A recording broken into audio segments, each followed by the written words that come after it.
Hmm.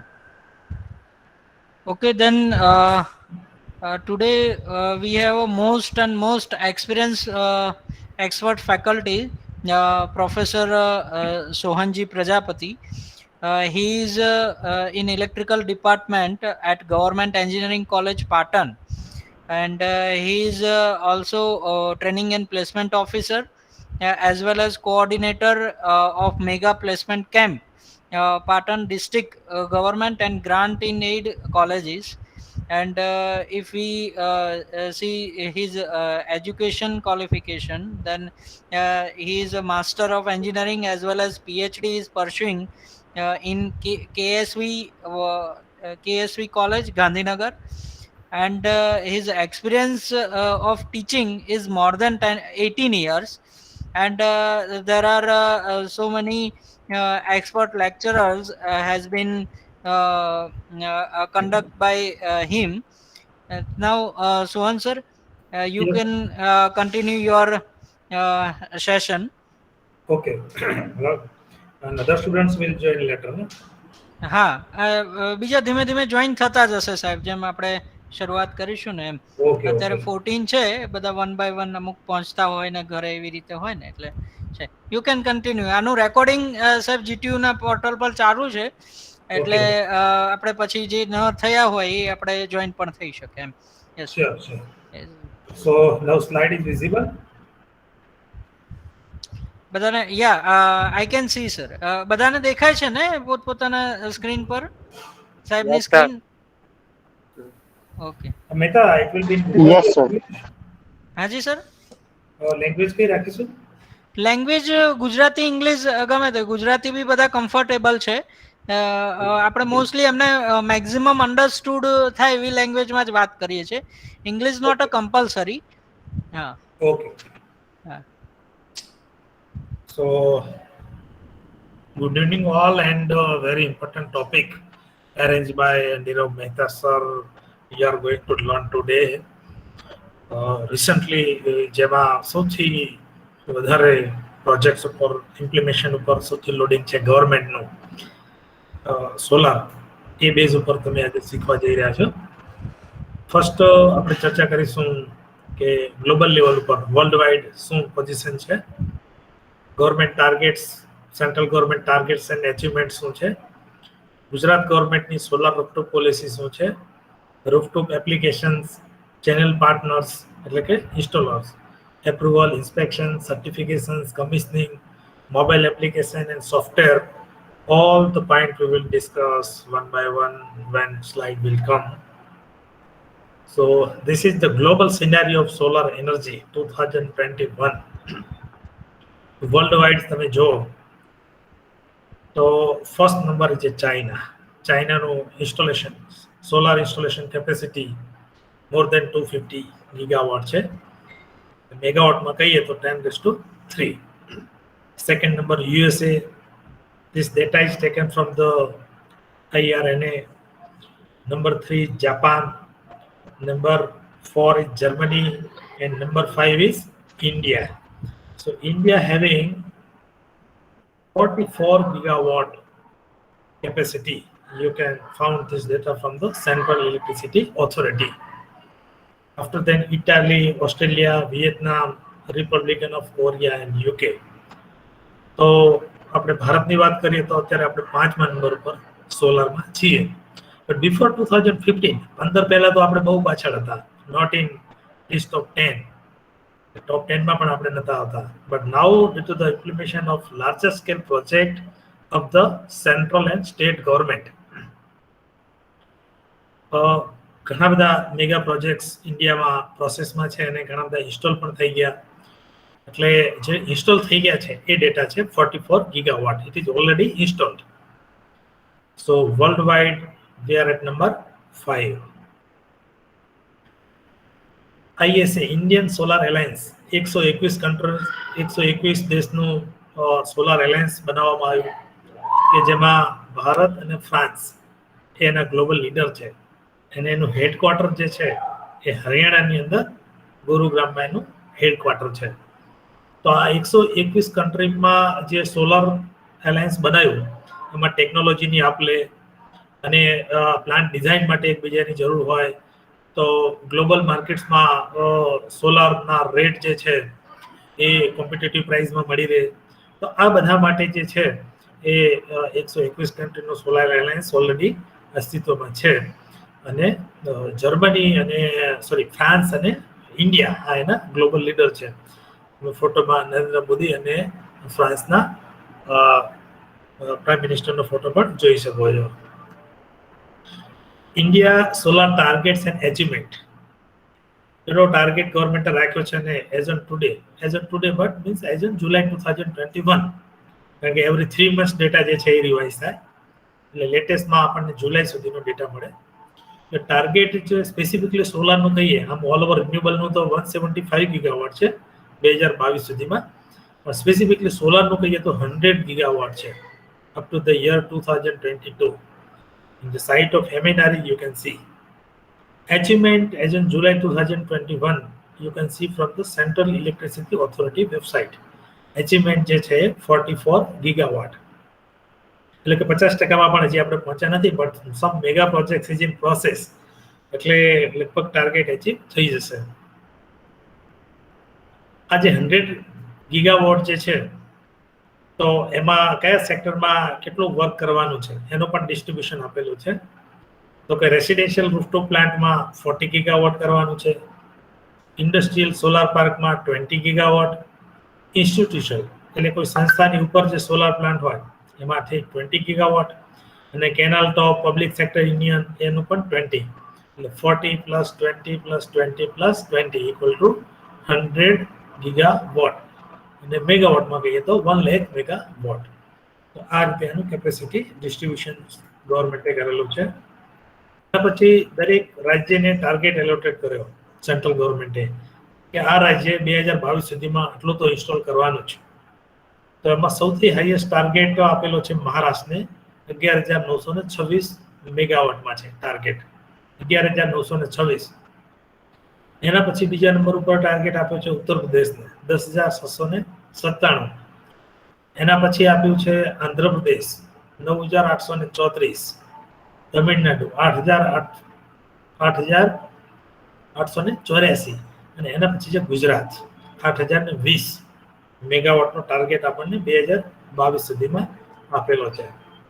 એટલે કે આપણે ગુજરાતની વાત કરીએ તો ટાર્ગેટ આપણને આપેલો છે 8,020 મેગાવોટ, અને એચિવમેન્ટ હજી સુધી થયું છે 3,868, નિયરલી ઇક્વલ ટુ 50% આપણે કહીએ.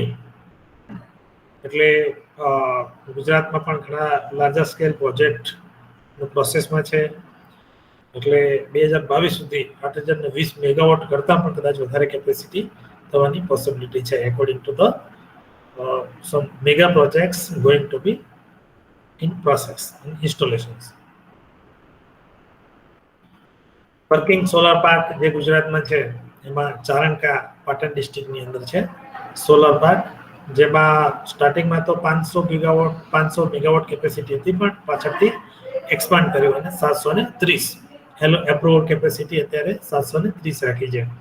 એટલે કે જ્યારે ફૂલ ફ્લેજમાં ઓલ પ્લાન્ટ થશે એમાં 600 મેગાવોટમાં તો વર્કિંગમાં છે, પણ ફાઇનલી જ્યારે ઓલ વર્ક કમ્પ્લીટ થશે ત્યારે 730 મેગાવોટ એની કેપેસિટી થશે.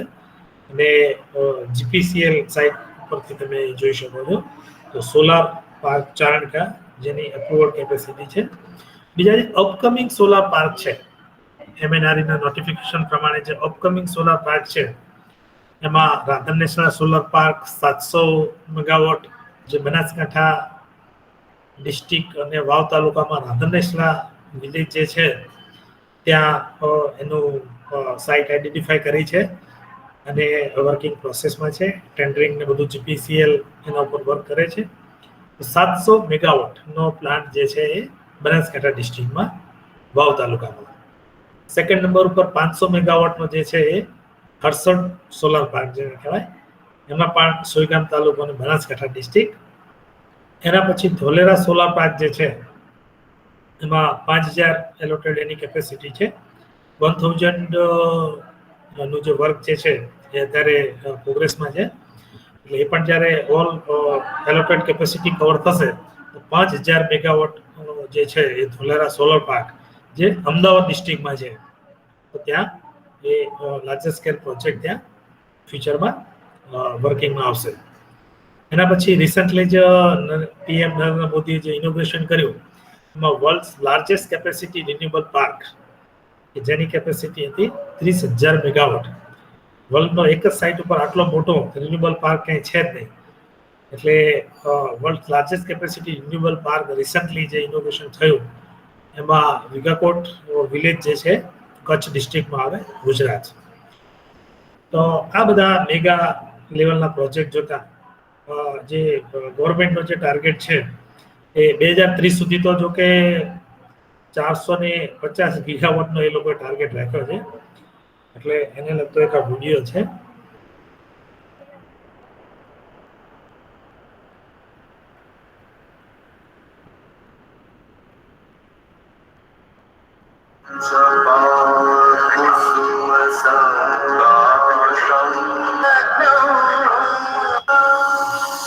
और सभ्यता को विश्व के मंच पर रखा हमारे प्रधानमंत्री श्री नरेंद्र मोदी ने.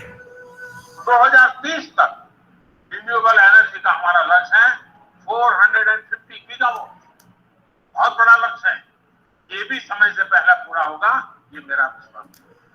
प्रधानमंत्री जी के लक्ष्य को साकार करना है पूरे देश की जिम्मेदारी, और इस अक्षय ऊर्जा क्रांति की अगुवाई करने जा रहा है गुजरात, जिसके लिए कड़ा परिश्रम कर रहे हैं गुजरात के मुख्यमंत्री विजय रूपाणी.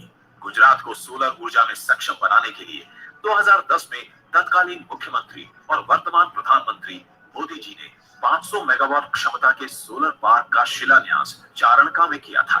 उन्हीं के नेतृत्व में देश की सबसे पहली सोलर पॉलिसी भी क्रियान्वित की है गुजरात ने, और उन्हीं के पथ चिन्हों पर चलते हुए मुख्यमंत्री विजय रूपाणी जी ने चारणका सोलर पार्क की क्षमता को 730 मेगावाट तक बढ़ाया है, और 2018 में 1000 मेगावाट के धोलेरा और उसके बाद 700 मेगावाट के राघा नेसडा पार्क का शिलान्यास भी किया है. पर इतने से रुक जाए वो गुजरात कहां?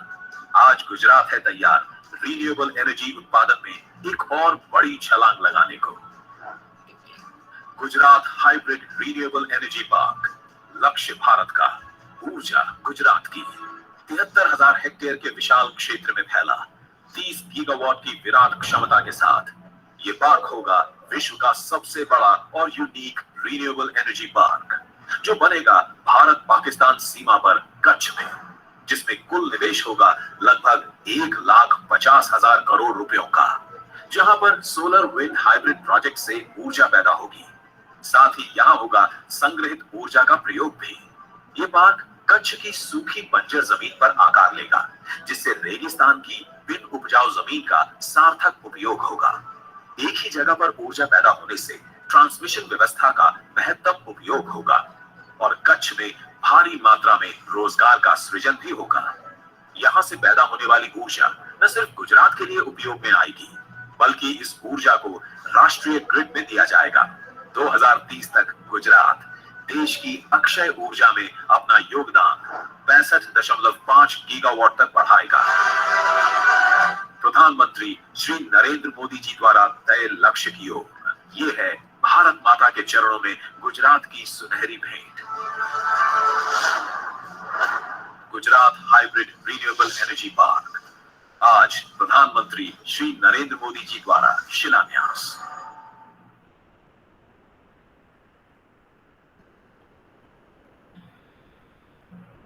તો વર્લ્ડનો લાર્જેસ્ટ કેપેસિટી રિન્યુએબલ પાર્ક અને ઇલેક્ટ્રિકલ એન્જિનિયર્સ માટે પર્ટિક્યુલરલી ટ્રાન્સમિશન લાઇન્સ પણ નંબર ઓફ ટ્રાન્સમિશન લાઇન હશે ત્યાં, કારણ કે એક ટ્રાન્સમિશન લાઇન 1000 મેગાવોટ કરતાં વધારે પાવર ટ્રાન્સફર ન કરી શકે due to the thermal limit and other constraints.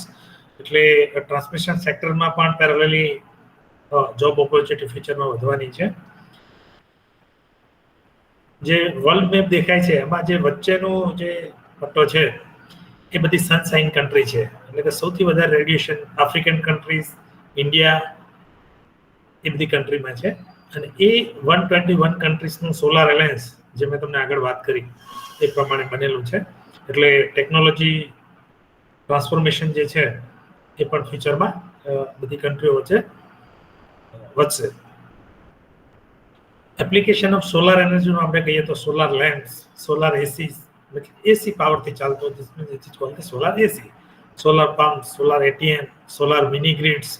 Mini grids એટલે કોઈ આઇસોલેટ એરિયાનું વિલેજ હોય ને ત્યાં ફિઝિકલી ગ્રીડ પોસિબલ ના હોય તો એ સ્ટેન્ડ અલોન મોડમાં હોય, એને મિની ગ્રીડ્સ કહીશું. સોલાર ફર્નિચર મીન્સ એનું પાવર સોલારથી થશે.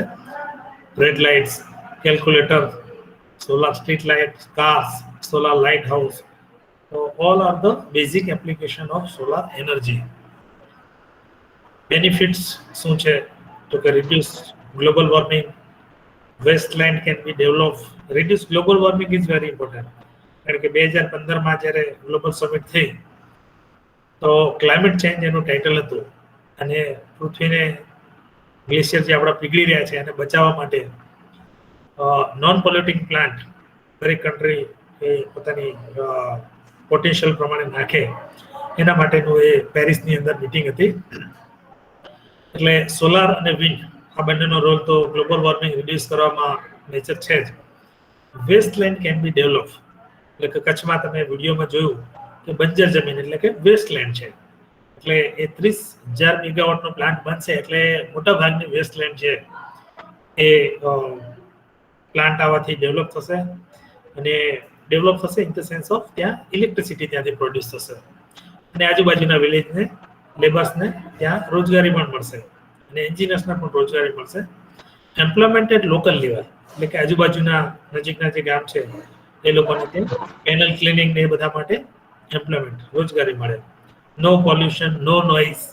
વિન્ડમાં તો થોડો બી નોઇઝ હોય, સોલારમાં તો no noise. So all are the major benefits of solar energy. Solar plant કેટલી ટાઈપના હોય તો કે ગ્રાઉન્ડ માઉન્ટેડ, ગ્રાઉન્ડમાં જે લાર્જ સ્કેલ પ્રોજેક્ટ હોય સ્ટ્રક્ચર ઊભું કરીને બનાવેલો હોય it is called the ground mounted solar plant. મકાનની છત ઉપર હોય તો એને રૂફટોપ સોલાર પ્લાન્ટ કહીશું. ફ્લોટિંગ, દરિયાની સરફેસ ઉપર પેનલ્સ ને એ બધા જે પ્લાન્ટ છે જે ચાઇનાની અંદર સૌથી વધારે છે એને ફ્લોટિંગ સોલાર પ્લાન્ટ કહીશું. હાઇબ્રિડ સોલાર એટલે કોમ્બિનેશન હોય વિન્ડ અને સોલારનું, એને હાઇબ્રિડ સોલાર કહેવાય. Stand alone with battery bank. Stand alone એટલે એકલું ઉભેલું, મતલબ ત્યાં ગ્રીડ ના હોય એટલે રાત્રે વિલેજીસને પાવર આપવો હોય તો ત્યાં બેટરીથી દિવસ દરમિયાન બેટરીમાં સ્ટોર થાય અને વિલેજને પણ મળે અને સ્ટોર પણ થાય અને જે સ્ટોર થયેલો પાવર રાત્રે મકાનોને મળે, જે રહેણાંક વિસ્તાર છે એને મળે. એટલે એને stand alone with battery bank એને ઓફ ગ્રીડ કહેવાય. અને માઇક્રો પ્લાન્ટ એટલે કોઈ એક જ મકાન હોય અને એને ઇલેક્ટ્રિસિટી કે એનું પાણીનો બોર ચાલુ કરવા માટે જે સિસ્ટમ નાખેલી હોય this is called the micro plant. તો આ બધા અલગ અલગ ટાઈપના સોલાર પ્લાન્ટ છે. ગ્રાઉન્ડ માઉન્ટેડ સોલાર પ્લાન્ટ્સનું આપણે જોઈએ તો સોલાર પેનલ્સ આવે જે સિરીઝ પેરેલલમાં એરેન્જ કરેલી હોય. હવે સોલારનો પાવર ડીસી હોય અને આપણે ટ્રાન્સમિટ એસી કરવાનો હોય એટલે ડીસી ટુ એસી કરવા માટે ઇન્વર્ટરની જરૂર પડે ત્યાં. પછી લોંગ ડિસ્ટન્સ પર પાવર ટ્રાન્સફર કરવો હોય તો હાયર વોલ્ટેજમાં ટ્રાન્સફર કરવો પડે ટુ રિડ્યુસ ધ લોસીસ. એટલે distribution transformer finally substation through એ એચવી લાઇનમાં એ પાવર ટ્રાન્સમિટ થશે. પ્લાન્ટ સાઇટ સિલેક્શન ક્રાઇટેરિયા આપણે જોઈએ તો સોલાર મીટર જે નોર્મલી મલ્ટીમીટર જેવું આવતું હોય એ લઈને તમે જાઓ તો હાઈ રેડિયેશન એટલું અવેલેબલ છે બતાવશે. તો કે રેડિયેશન હાયર અવેલેબલ હોય 1000 વોટ પર મીટર સ્ક્વેર એનો સ્ટાન્ડર્ડ છે. એની આજુબાજુનું હોય તો એ સોલાર માટે સુટેબલ પ્લેસ કહેવાય. વેસ્ટલેન્ડ એટલા માટે કે એ લેન્ડનું જો પરચેઝ કરવાની હોય તો એની કોસ્ટ ઓછી હોય તો વેસ્ટલેન્ડ જે છે એ હોય તો એ વધારે સારું. Road transportation facility it is for all types of plant. Near water source, near load centre. Water source એટલા માટે કે પાણી પેનલ ક્લિનિંગ માટે નોર્મલી પાણીની વધારે જરૂર પડે તો જો વોટર સોર્સની નજીક ના હોય તો ચાણકામાં તો કેનાલથી પાણી ત્યાં લઈ ગયેલા છે તો એ ગવર્મેન્ટ એ વ્યવસ્થા નોર્મલી ઊભી કરે છે. નિયર લોડ સેન્ટર એટલે કે ટ્રાન્સમિશન લાઇન પાવર ટ્રાન્સમિટ કરવા માટે જે લોડ સેન્ટર ડિસ્ટન્સમાં હોય તો ટ્રાન્સમિશન લાઇનની કોસ્ટ વધે.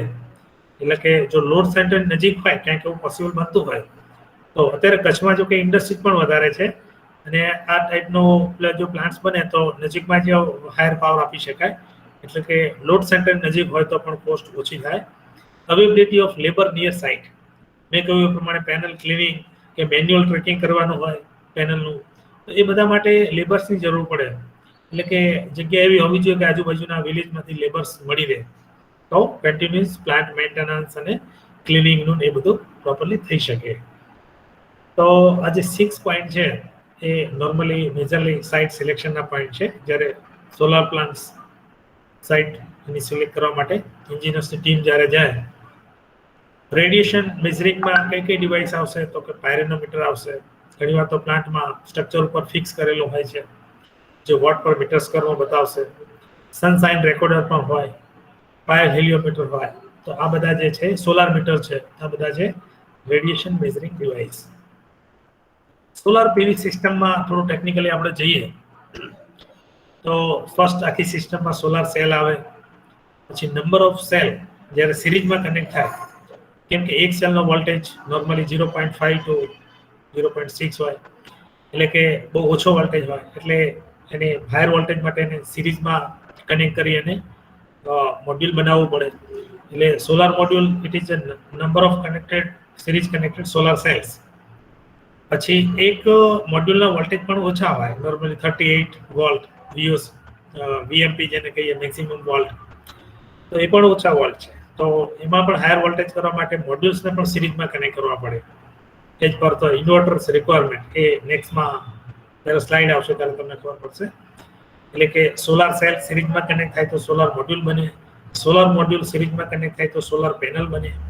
ઇન્ડસ્ટ્રીઝમાં આને ઘણીવાર એને સ્ટ્રિંગ પણ કહે છે, પ્લાન્ટમાં ડિઝાઇન કરતી હોય વખતે, એટલે સ્ટ્રિંગ કહેવાય. String means series connected solar modules. અને ફાઇનલી એને બેક ટુ બેક એરેન્જ કરી અને પેરેલલમાં પણ કનેક્શન કરવામાં આવે, કે જેથી ડીસીમાં પાવર P = V × I, એટલે કે વોલ્ટેજ અને કરંટ બંને હાયર જોઈએ. અને એજ પર ઇન્વર્ટર સ્પેસિફિકેશન એને મેચ કરવા માટે સિસ્ટમ હાયર હોય તો અમુક એને પેરેલલમાં પણ કનેક્ટ કરવા પડે અને સિરીઝમાં પણ કનેક્ટ કરવા પડે. એટલે બેક ટુ બેક એરેન્જ થયેલા જે પેનલ છે એને આપણે સોલાર એરે કહીશું. એટલે પ્લાન્ટમાં ફાઇનલ પ્લાન્ટ જે છે તમે જે બહારથી જોતા હોય એ સોલાર એરે છે એકચ્યુઅલી. તો 4 સ્ટેજમાં આખી સોલાર પીવી સિસ્ટમનો સેલ છે. સોલાર સેલના નોર્મલી 3 ટાઈપ છે, મોનોક્રિસ્ટલાઇન, પોલીક્રિસ્ટલાઇન અને થિન ફિલ્મ. ઇન્ડિયામાં નોર્મલી મોટાભાગના પ્લાન્ટમાં 80% પ્લાન્ટમાં પોલીક્રિસ્ટલાઇન્સ વધારે સુટેબલ છે, યુઝ થાય છે. કોસ્ટ પણ એની મોડરેટ છે અને એની લાઈફ પણ 25 યર્સ છે. જુલાઈ 2021માં જ્યાં વર્લ્ડ વાઇડ રિસર્ચ ડેટા છે NREL સાઇટ ઉપર, એમાં 4 જંકશન સેલ જે બન્યો છે એની એફિશિયન્સી રિસર્ચમાં 47.1% પહોંચી છે.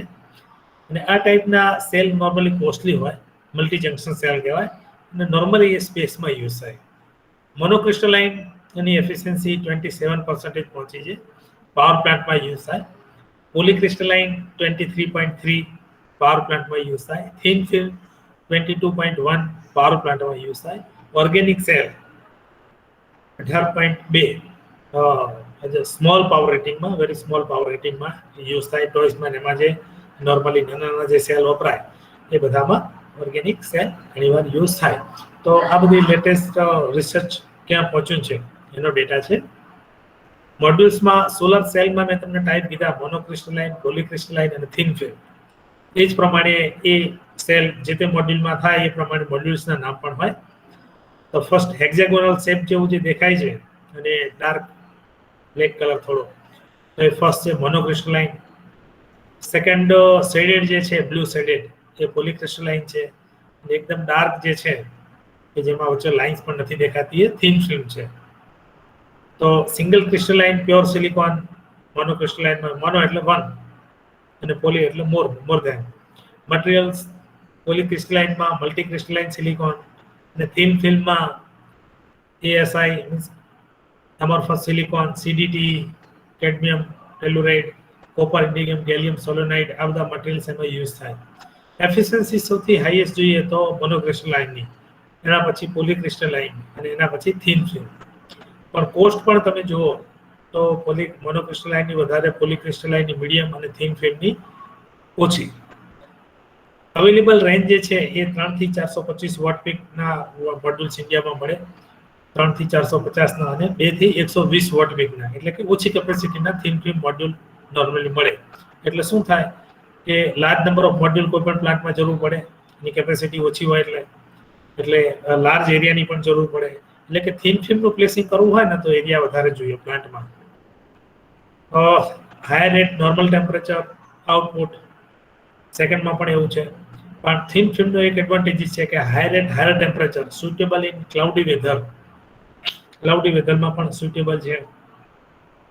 Identify types of module, actually question student માટે છે કે એમાં ફર્સ્ટ, સેકન્ડ અને થર્ડ આગળ આપણે ચર્ચા કરી. એમાં ફર્સ્ટ નંબરનું કયું મોડ્યુલ છે?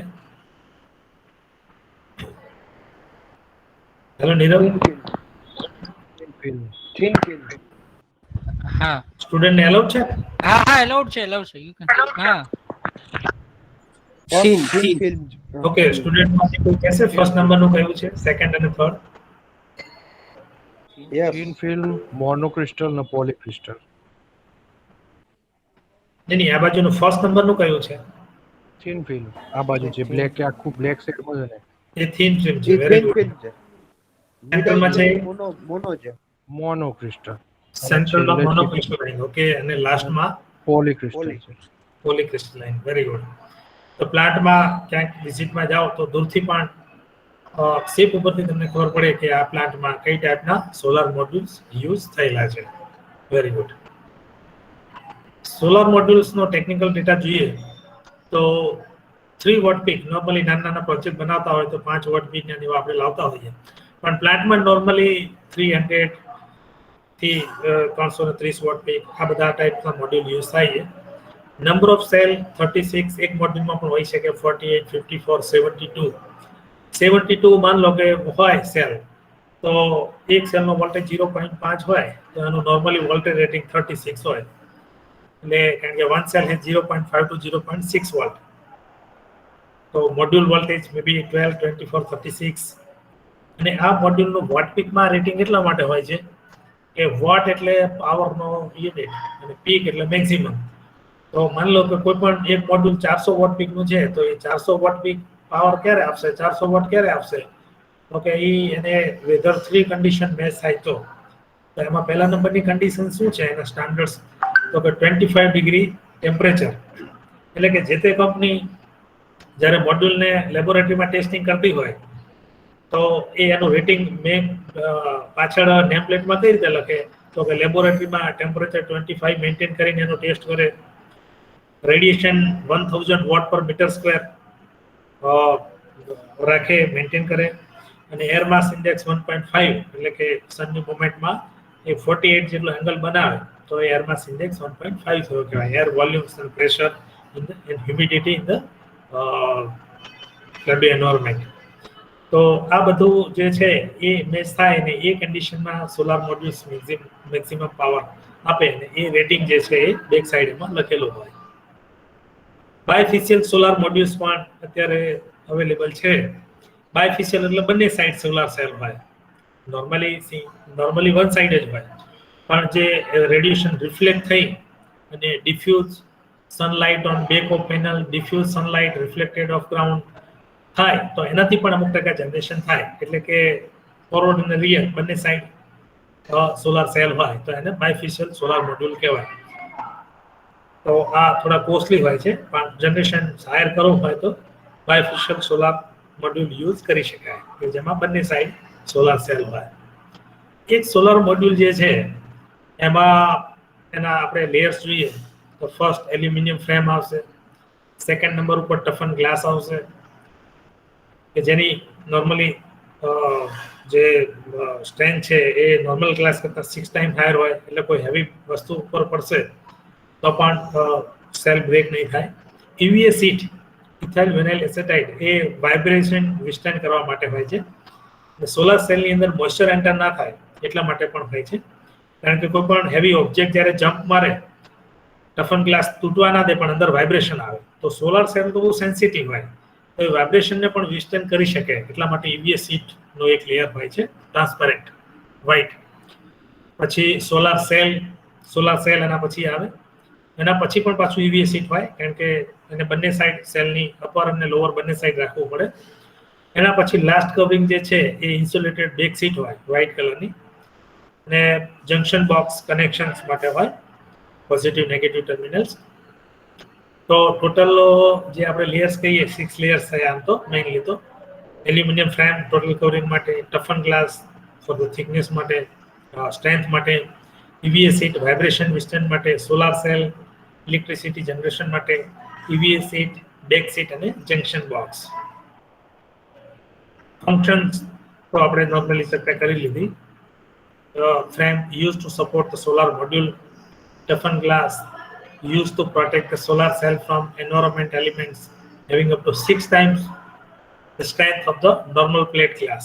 EVA seat, ethyl vinyl acetate seat is a thin plastic seat. It preventing humidity and dirt pertaining to the solar panels. Back seat and junction box, solar modules process.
Solar rooftop સિસ્ટમની આપણે વાત કરીએ. એમાં first તો site સર્વે જ્યારે engineer તરફથી થાય તો એનું ડ્રોઈંગ બનાવવું પડે અને એ સાઇટ સર્વે ડ્રોઈંગમાં રૂફ ઉપર વોટર ટેન્ક ક્યાં છે, સ્ટેર ક્યાં છે, રૂમ્સ લોકેશન ક્યાં છે, એ બધું જોવું પડે અને પછી એરિયા ડિસાઇડ થાય. તો આ લોકેશન ઓફ પીવી એરિયા અહીંયા ડિસાઇડ થયેલો છે રૂમ અને આ બાજુના મેઇન હોલની ઉપર. એટલે કેટલી સાઇઝનું છે, પછી આ સ્ટેર છે એમાં ડીસી જંક્શન બોક્સ, ઇન્વર્ટર એસી જંક્શન બોક્સ, પછી અહીંયા અર્થફિટ લોકેશન, ડીસી કેબલ રાઉટિંગ, એસી કેબલ રાઉટિંગ, આ બધું સાઇટ સર્વેમાં એક ડ્રોઈંગ ક્લિયર થાય અને પછી ઇન્સ્ટોલેશન એ બધું પ્રોસેસ થશે. સિસ્ટમ કઈ રીતે કનેક્ટ થશે તો કે એક આ મકાન છે, એનું આ રૂફ છે, છત કહીએ આપણે મકાનની. તો પહેલા સ્ટ્રક્ચર ઊભું કરવું પડે. સ્ટ્રક્ચર ઊભું કર્યા પછી પ્લાન્ટ કેપેસિટી પ્રમાણે, ડિઝાઇન પ્રમાણે જેટલા પણ મોડ્યુલ્સની જરૂર હોય એ સોલાર મોડ્યુલ્સ ત્યાં ફિટ કરવા પડે. સોલાર મોડ્યુલ્સ ફિટ કર્યા પછી જે કેબલ હશે એ ફર્સ્ટ ડીસી ડિસ્ટ્રીબ્યુશન બોર્ડ કે જેમાં ડીસી ફ્યુઝ હશે અને આઇસોલેટિંગ સ્વિચ પણ હશે, ડીસી ડિસ્ટ્રીબ્યુશન બોર્ડમાં જશે. એના પછી ઇન્વર્ટરમાં જશે કે જ્યાંથી એ ડીસી ટુ એસી થશે. ઇન્વર્ટર પછી એક મેન્યુઅલ આઇસોલેટિંગ સ્વિચ આવે. મેન્યુઅલ આઇસોલેટિંગ સ્વિચ પછી સોલાર મીટર આવશે. સોલાર મીટર પછી એસી ડિસ્ટ્રીબ્યુશન બોર્ડ આવશે. એસી ડિસ્ટ્રીબ્યુશન બોર્ડ પછી આવશે નેટ મીટર, જેને બાય ડાયરેક્શનલ મીટર કહેવાય. નેટમાં પણ પાવર એક્સપોર્ટ અને ઇમ્પોર્ટ થાય તો એનું જે છે રીડિંગ્સ એ રાખશે બાય ડાયરેક્શનલ મીટર. એકચ્યુઅલી ઇલેક્ટ્રિકલમાં ટ્રાઇવેક્ટર મીટર છે, એટલે એરો બંને સાઈડ છે. બાય ડાયરેક્શનલ ગ્રીડમાં જાય પણ ખરો અને ગ્રીડમાંથી એક્સપોર્ટ પણ થાય ને ઇમ્પોર્ટ પણ થાય. તો first solar panel structure, solar panel પછી ડીસી કેબલ આવશે, ડીસી ડિસ્ટ્રીબ્યુશન બોર્ડ, ઇન્વર્ટર, એસી કેબલ, કારણ કે ઇન્વર્ટરમાં તો આઉટપુટ એસી હશે. મેન્યુઅલ સ્વિચ, મેન્ટેનન્સ કરતી વખતે આઇસોલેટ કર્યું હોય સિસ્ટમને તો manual switch, solar meter, AC distribution board, net metre અને ગ્રીડ. આ રીતે રૂફટોપ પ્લાન્ટમાં કોમ્પોનન્ટ્સ કનેક્ટ થશે. આ એનો લાઇન ડાયાગ્રામ છે, જેમાં solar PV array, DC combination box, DC distribution box, inverter, manual disconnect switch, solar meter, AC distribution box, relay operated automatic switch, net meter. એટલે કે ગ્રીડ જોડે કનેક્ટ કરવામાં કે ડિસ્કનેક્ટ કરવામાં કોઈ મેન્યુઅલ ઓપરેશન કરવાનું નથી, એ ઓટોમેટિક થઈ જશે. સોલાર સન રેસ જ્યારે રૂફટોપ સોલાર પેનલ ઉપર પડશે તો ઇલેક્ટ્રિસિટી જે પ્રોડ્યુસ થાય એ ઘરના જે ઇક્વિપમેન્ટ છે એમાં પણ યુટિલાઇઝ થાય, અને જો એક્સેસ પાવર હોય, સરપ્લસ પાવર હોય તો એ ગ્રીડમાં પણ જશે બાય ડાયરેક્શન મીટર, અને આપણે સરપ્લસ ઇલેક્ટ્રિસિટી એક્સપોર્ટેડ કહીશું. ગ્રીડને મોકલીએ એ એક્સપોર્ટેડ, ગ્રીડમાંથી લઈશું એ ઇમ્પોર્ટેડ. તો એમાં ગુજરાત ગવર્મેન્ટની રૂફટોપ પોલિસી 2021 એમાં 1 by 1 પોઈન્ટ્સ મેં મેન્શન કરેલા છે, એક સ્લાઇડમાં એક પોઈન્ટ એવી રીતે. તો ફર્સ્ટ નંબર ઉપર એવું છે કે કેપેસિટી રિસ્ટ્રિક્શન, એટલે કે કેટલી કેપેસિટીનો પ્લાન્ટ ઘર ઉપર નાખી શકાય. તો પહેલા જ્યારે સ્ટાર્ટિંગમાં 2015માં પોલિસી બનાવી ત્યારે 50% ઓફ ધ સેન્સર લોડ હતું, એટલે કે લાઇટ બિલમાં જે સેન્સર લોડ લખેલો હોય એના 50%. પણ 2021ની પોલિસીમાં નો રિસ્ટ્રિક્શન, તમારા જગ્યા હોવી જોઈએ ધાબા ઉપર, નો રિસ્ટ્રિક્શન ટુ ઇન્સ્ટોલ કેપેસિટી. તો તમે હાયર કેપેસિટીનું પણ ઇન્સ્ટોલ કરી શકો. એટલે કેટલી કેપેસિટીનું કરી શકાય એ એકચ્યુઅલી તો ડિપેન્ડ્સ તમારી રૂફની સ્પેસ ઉપર છે, પણ ગવર્મેન્ટની પોલિસીમાં એવું કોઈ રિસ્ટ્રિક્શન નથી. સેકન્ડ નંબર ઉપર, the PV modules and solar cell use must be made in India. પહેલાં તો ચાઇનામાંથી પણ ઇન્સ્ટોલર્સ ઘણા લાવતા હતા અને મોડ્યુલ્સની ક્વોલિટી પણ થોડી એ પ્રમાણે આવતી હતી, પણ હવે ગવર્મેન્ટે નોર્મ્સ એવા બનાવ્યા છે કે it must be made from India, ભારતમાં જે બનેલું હોવું જોઈએ. ત્રીજા નંબર ઉપર રજિસ્ટ્રેશન ચાર્જીસ, તો કોઈ રજિસ્ટ્રેશન ચાર્જીસ નથી, નો રજિસ્ટ્રેશન ચાર્જીસ ઇન સ્કીમ 2020-21. એટલે કે જ્યારે તમે તમારું એપ્લિકેશન રજિસ્ટર કરાવો ત્યારે એનો કોઈ ચાર્જ નથી. પહેલાં સ્ટાર્ટિંગમાં પોલિસી બનાવી ત્યારે એનો ચાર્જ રાખ્યો હતો. PV solar PV installer list, એટલે કે જે સિસ્ટમ ઇન્સ્ટોલ કરે જે ગવર્મેન્ટ જોડે અફિલિએટેડ છે, જેને ચેનલ પાર્ટનર પણ કહેવાય ને ઇન્સ્ટોલર પણ કહેવાય, એ સૂર્ય ગુજરાત સ્કીમ્સ જે મેં સાઇટ બતાવી છે એ સાઇટ ઉપર અવેલેબલ છે 2020-21 વર્ષ માટે. એટલે કે ઓલ્ટરનેટ સમયાંતરે જે સૂર્ય ગુજરાત gov.in છે એ ઇન્સ્ટોલરને રજીસ્ટર કરાવે અને એનું લિસ્ટ પણ PDF ફોર્મમાં તમને મળી જાય. એટલે એમાંથી પછી તમારે કોની જોડે સિસ્ટમ નખાવાની એ નક્કી કરવાનું. પણ solar PV installer list four Surya Gujarat scheme is available in suryagujarat.gov.in. Installer લિસ્ટમાં તમે જાઓ તો એ મળી જશે. ઇન્સ્ટોલર લિસ્ટ જે છે એ કઈ રીતે આપેલું છે, તો કે સિરિયલ નંબર છે, નેમ ઓફ ઇન્સ્ટોલર, કંપનીનું નામ છે 360 એનર્જી, બીજા નંબર ઉપર એલિયસ એનર્જી, એનું એડ્રેસ આપેલું હોય કે ક્યાંની છે, તો કે GIDC વાપી. પછી બીજું જે છે એ ગિરિરાજ પાર્ક ટીમ્બાવડી જુનાગઢમાં છે. સિટી પણ આપેલું હોય કે આ કઈ સિટીની કંપની છે, વાપીની, જુનાગઢની. એટલે કે તમે જુનાગઢ સાઈડના હો તો તેની નજીકની કંપનીનો કોન્ટેક્ટ કરી શકો. સ્ટેટ તો ગુજરાત એનું ઈમેલ આઈડી પણ આપેલો હોય, મોબાઈલ નંબર આપેલો હોય અને એની કેટેગરી આપેલી હોય. તો કેટેગરીમાં એ અને બી નોર્મલી કેટેગરી છે. તો એ કેટેગરીમાં કોણ આવે કે જેને રૂફટોપ ઇન્સ્ટોલ કર્યાનો experience at least 200 kilowatt solar rooftop project in the residential sector in ગુજરાતમાં ઇન્સ્ટોલ કર્યો હોય અને should have the successful install at a minimum aggregate capacity of 1000 kilowatt in any sector. એટલે કે એનો એક્સપિરિયન્સ પણ હાયર હોય ને સિસ્ટમ ગુજરાતમાં ઘણી જગ્યાએ એને ઇન્સ્ટોલ કરી હોય એવા કેટેગરી એમાં આવે. અને આ સિવાયના જે છે ન્યૂલી રજિસ્ટર્ડ થયેલા હોય અથવા તો હજી એટલું બધું વર્ક એ લોકોનું ઇન્સ્ટોલેશન વર્ક થયું ના હોય એ બધા બી કેટેગરીમાં આવે.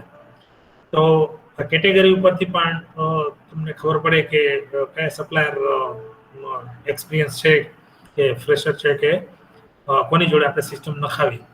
તો આ કેટેગરી સાથેનું લિસ્ટ પણ એમાં સૂર્ય ગુજરાત GUVNL.in પર અવેલેબલ છે. પણ ત્યાં સ્પેસિફાઈ અધર સાઇટ ઉપર કરેલું છે કે એ અને બી જે છે એ સમા આવે. 5મા નંબર ઉપર છે installer can do online applications. એટલે કોઈ પણ કસ્ટમરને જ્યારે ઇન્સ્ટોલરને સોંપે કે મારે રૂફટોપ નખાવવું છે તો એ એપ્લિકેશન ઓનલાઈન suryagujarat.guvnl.in પર એ કસ્ટમરની એપ્લિકેશન અપલોડ કરી શકે. અને જો કસ્ટમર પોતે ઈચ્છે સપોઝ મારે નખાવવું છે તો હું ડાયરેક્ટ પણ એના લોગિન આઈડી મેળવી પોર્ટલનો અને ડિજિટલ અરજીપત્રક ભરીને અરજી હું કરી શકું. તો અરજીપત્રકમાં એજન્સી એટલે કે જે સોલાર ઇન્સ્ટોલર છે એ પણ પસંદગી કરી શકાશે અને solar system agency online request મોકલશે કે જે એજન્સી દ્વારા ઓનલાઈન સ્વીકાર કરેથી ઓનલાઈન અરજીપત્રક ભરેલ ગણાશે. તો કસ્ટમર પણ કરી શકે અને જે ઇન્સ્ટોલર છે એ પણ ઓનલાઈન અરજી કરી શકે. એના માટે ડાયરેક્ટલી કંઈ જવાની જરૂર નથી, કોઈ ઓફિસે જવાની જરૂર નથી. 6 નંબર ઉપર કે આ સોલાર રૂફટોપ પ્રોજેક્ટ કેટલા દિવસમાં કમ્પ્લીટ કરવાનો હોય, મતલબ પ્લાન્ટ સેટઅપ કેટલા દિવસમાં થઈ શકે. તો 85 ડેઝ એમાં સોલાર રૂફટોપ પોલિસીમાં સૂચવેલા છે. એ સોલાર રૂફટોપ સિસ્ટમ સ્થાપિત કરવાનું કામ ગ્રાહક દ્વારા ફર્મ કોટેશન ભરાય એ તારીખથી 85 દિવસમાં એ પૂરું કરવાનું ગાઈડલાઈન છે. 7 નંબર ઉપર મેન્ટેનન્સ. ઓકે, મેન્ટેનન્સ 5 વર્ષનું મેન્ટેનન્સ ફ્રોમ ધ ઇન્સ્ટોલર એ આપશે. તો એમાં પણ ઇન્વર્ટર સાઈડ વધારે જોતું હોય તો વધારે વોરંટી જોઈતી હોય તો થોડું વધારે પે કરીને ઘણા ઇન્સ્ટોલર એ રીતે આપતા હોય છે. પણ 5 યર્સનું કરાર કરેલા હોય છે એટલે 5 વર્ષ સુધી સપ્લાયર જે ઇન્સ્ટોલર છે મેન્ટેનન્સ કરશે. Meter and meter box is payable by customer. Yes, શરૂઆતમાં જ્યારે 2015-16માં અને છેલ્લે 18માં પણ પોલિસી બની એમાં મીટર અને મીટર બોક્સ ઇન્ક્લુડેડ હતું. એટલે કે તમે જે બી ચાર્જ ચૂકવો એમાં મીટર અને મીટર બોક્સ જે બાય ડાયરેક્શનલ મીટર છે અને એનું બોક્સ છે અને એ બધું એમાં આવી જતું હતું. પણ હવે એ ચાર્જ કસ્ટમરે અલગથી ચૂકવવો પડે. એટલે સાઇટ ઉપર જે તમે ચાર્જ જો એનાથી એનો ચાર્જ પ્લસ કરવાથી એ ટોટલ મળી જાય. એ સ્લાઇડ આવશે ત્યારે તમને ખબર પડશે. Installation of lighting arrester is mandatory. Yes, સ્ટાર્ટિંગમાં પોલિસી આવી ત્યારે પણ લાઇટિંગ એરેસ્ટર મેન્ડેટરી નહોતું, પણ હવે લાઇટિંગ એરેસ્ટર લગાડવું મેન્ડેટરી છે. અને લાઇટિંગ એરેસ્ટરનું ઇલેક્ટ્રિકલ સ્ટુડન્ટને તો ફંક્શન ખબર જ છે કે જ્યારે લાઇટિંગ પડે તો એને તરત જ ગ્રાઉન્ડ કરી દેશે, નહીં તો લાઇટિંગથી ઘણીવાર સિસ્ટમ ફેલ થવાના ચાન્સીસ વધી જાય. So lighting arrester is mandatory. એટલે દરેક રૂફટોપ પર lighting arrester. Standard structure height જે રેટ નક્કી કરેલા છે ગવર્મેન્ટે એમાં 300 mm ગ્રાઉન્ડ લેવલથી બેક સાઇડ 300 mm જેટલું સ્ટ્રક્ચર એમાં એ ભાવમાં રહેશે. એનાથી જો વધારે હાઇટમાં કોઈ કસ્ટમરે કરાવવું હોય તો નોર્મલી પર કિલોવોટ ઉપર 6 થી 7 હજાર રૂપિયાનો ચાર્જ હોય છે. ઘણાને એવું હોય કે હાઇટ ઉપર કરાવવું છે એવી રિક્વાયરમેન્ટ હોતી હોય, પણ જો સ્ટાન્ડર્ડ તમે કરાવો તો કોઈ એક્સ્ટ્રા ચાર્જ પે કરવો પડે નહીં. તો એ કેટલું છે? 300 mm. Certificate from structural engineer is mandatory. Yes, structure જ્યારે થશે GI ગેલ્વેનાઇઝ આયર્નનું તો સ્ટ્રક્ચરલ એન્જિનિયરનું જે સર્ટિફિકેટ છે એ પણ કમ્પલસરી છે. 3 numbers of earthing on DC side, AC side and lighting arrestor separately. એટલે કે 3 અર્થિંગ ત્યાં આપવા પડશે, ડીસી સાઇડ, એસી સાઇડ અને લાઇટનિંગ એરેસ્ટરનો સેપરેટલી. એટલે કે ડાયરેક્ટલી જ્યારે વીજળી પડે ત્યારે ઇલેક્ટ્રિસિટી જ્યારે હાયર વોલ્ટેજ આવે તો એ ગ્રાઉન્ડ કરી દે. તો એ ડીસી સાઇડ, એસી સાઇડ અને લાઇટિંગ એરેસ્ટર એવા 3 અર્થિંગ સેપરેટલી રહેશે. કારણ કે ઇન્વર્ટર પહેલા ડીસી સાઇડ હોય, ઇન્વર્ટર પછી એસી સાઇડ, અને લાઇટિંગ એરેસ્ટર તો સેપરેટલી છે જ. નેટ એક્સપોર્ટ યુનિટ રેટ એટલે કે આપણે જ્યારે ગ્રીડને ઇલેક્ટ્રિસિટી સેલ કરીએ, આ બાજુના એરિયામાં તમે રહેતા હો તો EGVCL આવે, અમદાવાદમાં ટોરેન્ટ પાવર તો MGVCL, એવી રીતે DGVCL ને PGVCL, જે બધી ડિસ્ટ્રીબ્યુશન કંપનીઓ અલગ અલગ એરિયા ઝોન વાઇઝ છે. તો એમાં જ્યારે ઇલેક્ટ્રિસિટી સેલ કરીએ આપણે, જ્યારે આપણો સરપ્લસ પાવર હોય તો એ પર યુનિટના એનો ભાવ રાખ્યો છે 2.25, એટલે કે ₹2.25. તો માની લો કે તમે 50 યુનિટ કરો છો તો સેલ આપણે કરીએ છીએ ગ્રીડમાં, તો 50 ગુણ્યા 2.25 એ રૂપીસમાં એ ક્રેડિટ થાય, અને at the end of year એ તમે તમારી બેંક ડિટેલ્સ આપેલી હોય તો તમારા એકાઉન્ટમાં પણ ક્રેડિટ થઈ જાય, એવી રીતની વ્યવસ્થા હોય છે. તો નેક્સ્ટ એમ્પોર્ટ યુનિટ ₹2.25 છે. 1 થી 6 કિલોવોટની સિસ્ટમ હોય તો એને સિંગલ ફેઝ સિસ્ટમ કહેવાય. તો આપણે સ્ટડીમાં પણ આવે છે ઇલેક્ટ્રિકલમાં. અને 6 કિલોવોટ, મોર દેન 6 કિલોવોટ હોય તો એ 3 ફેઝ સિસ્ટમમાં એ કહેવાય. એટલે કે જે સિસ્ટમ કોમ્પોનન્ટ છે, ઇન્વર્ટર ને બધું લાગશે એ 3 ફેઝ લાગશે, બાય ડાયરેક્શન મીટર પણ 3 ફેઝ લાગશે. પણ 6 કિલોવોટ કે એના કરતાં ઓછું હશે તો હોલ સિસ્ટમ સિંગલ ફેઝ કહેવાશે. સબસિડીનો રેટ શું છે પાવર સોલાર પોલિસી 2021માં? તો કે ન્યૂ પ્લાન્ટ, એટલે કે ઘર ઉપર પ્લાન્ટ નવો નખાવાનો છે તો ઇલેક્ટ્રિસિટી, ઘરમાં જે ઇક્વિપમેન્ટ છે, જે એપ્લાયન્સીસ છે એમાં ઇલેક્ટ્રિસિટી માટે, તો 1 થી 3 કિલોવોટનો પ્લાન્ટ જો નખાવો તો 40% સબસિડી છે. 3 થી 10માં 20% છે, મારે આમાં ભૂલ થઈ છે, 30 નથી, 20% છે. અને મોર દેન 10 કિલોવોટ નો સબસિડી. એટલે કે તમે માની લો કે 12 કિલોવોટનું નખાવો તો 10 કિલોવોટ સુધી તો જે સ્લેબમાં સબસિડી મળશે, તો એમાં 1 થી 3માં 40 મળશે, અને 3 થી 10માં એટલે કે 3.1 થી 10 એમાં તમને 20% મળશે, અને મોર દેન 10 ઉપર કોઈ સબસિડી મળશે નહીં. પછી ફ્લેટ, તો ફ્લેટમાં જે કોમન ઇલેક્ટ્રિસિટી કનેક્શન છે કે જેમાં લિફ્ટ આવે, કોમન લાઇટ આવે, સ્વિમિંગ પુલ આવે, ગાર્ડન આવે, જેમાં કોમન મીટર છે ફ્લેટનું, એટલે 10 માળનો ફ્લેટ, તો એમાં સોલાર રૂફટોપમાં સબસિડી છે પણ એમાં 20% છે. અને એમાં પણ ગ્રેટર દેન 10 કિલોવોટ નો સબસિડી છે. અને મેક્સિમમ 10 કિલોવોટ પર હોમ એન્ડ 500 કિલોવોટ મેક્સિમમ સુધી ઇન્સ્ટોલ કરી શકાય કોઈ પણ ફ્લેટમાં, એવો નિયમ છે. પછી માની લો કે ઓલરેડી તમારો સોલાર પ્લાન્ટ છે તમારા રૂફ ઉપર, અને તમારે કેપેસિટી એક્સપાન્ડ કરવી છે તો પણ સબસિડી એમાં મળવાપાત્ર છે. જે બી સ્લેબમાં એનું થતું હશે એમાં સબસિડીના રેટ ન્યૂની જેમ જ છે, પણ કેપેસિટી એડિશન જેટલું થાય એના રેફરન્સમાં એક્ઝામ્પલ સાથે સૂર્ય ગુજરાતમાં એ ડિટેલિંગ આપેલું છે. એટલે કે આમ તો જોવા જઈએ તો નવા પ્લાન્ટ માટે, ફ્લેટ અને એક્ઝિસ્ટિંગ કેપેસિટી ઇન્ક્રીઝ કર્યું હોય તો ત્રણેય માટે એનું પ્રોપર ગાઈડન્સ એમાં આપેલું છે. એટલે આમાં તમે જે 30% લખ્યું છે એકચ્યુઅલી 20% છે.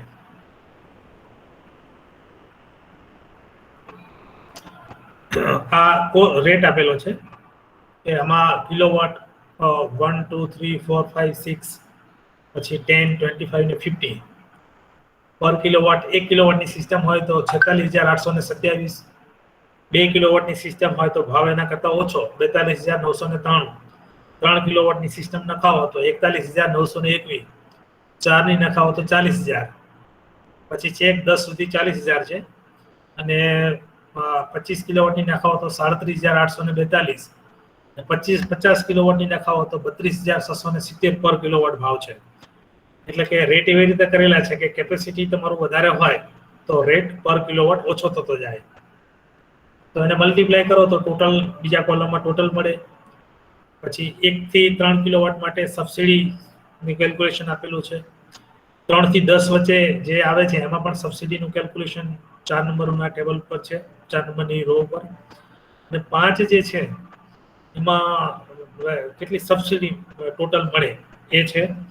એટલે કે જ્યારે સબસિડી બાદ કરતા લાભાર્થીએ ચૂકવવાની થતી રકમ આમાં 1 કિલોવોટનું હોય તો એમાં 28,096, પણ એમાં નીચે લખેલું છે કે net meter charge, meter box charge, meter testing fee અને કનેક્ટિવિટી ચાર્જની રકમ આમાં સમાવેશ થતો નથી. મતલબ કે કસ્ટમરે એક્સ્ટ્રા ચૂકવવાની.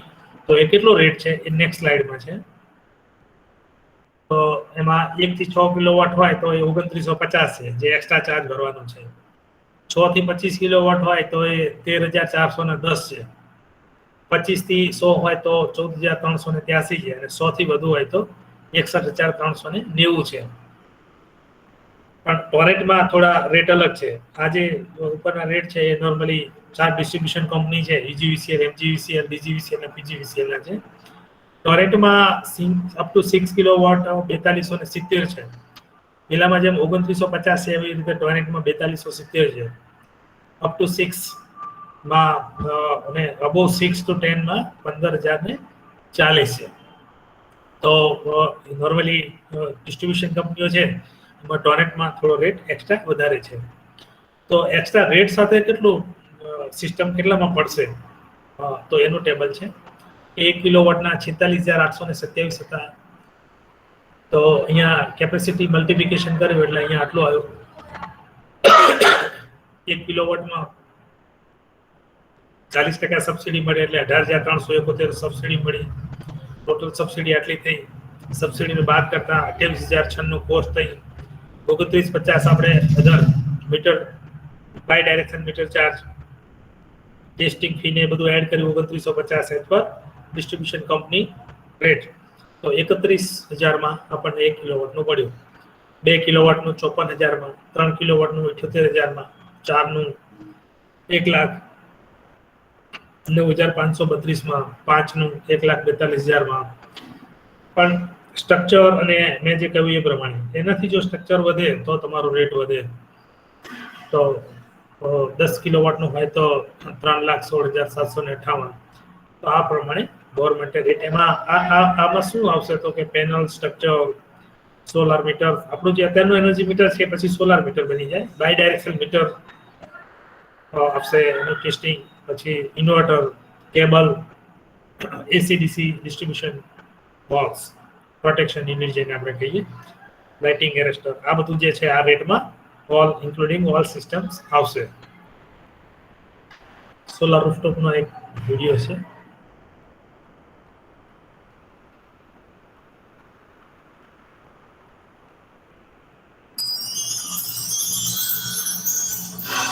જેના વગર ઘરમાં ઉજાસની અને દેશમાં વિકાસની કલ્પના આજે અશક્ય છે. એ છે આ તારમાં વહેતી વીજળી. આ વીજળી પેદા કરવા પરંપરાગત ઉર્જા સ્ત્રોત પુષ્કળ વપરાય છે.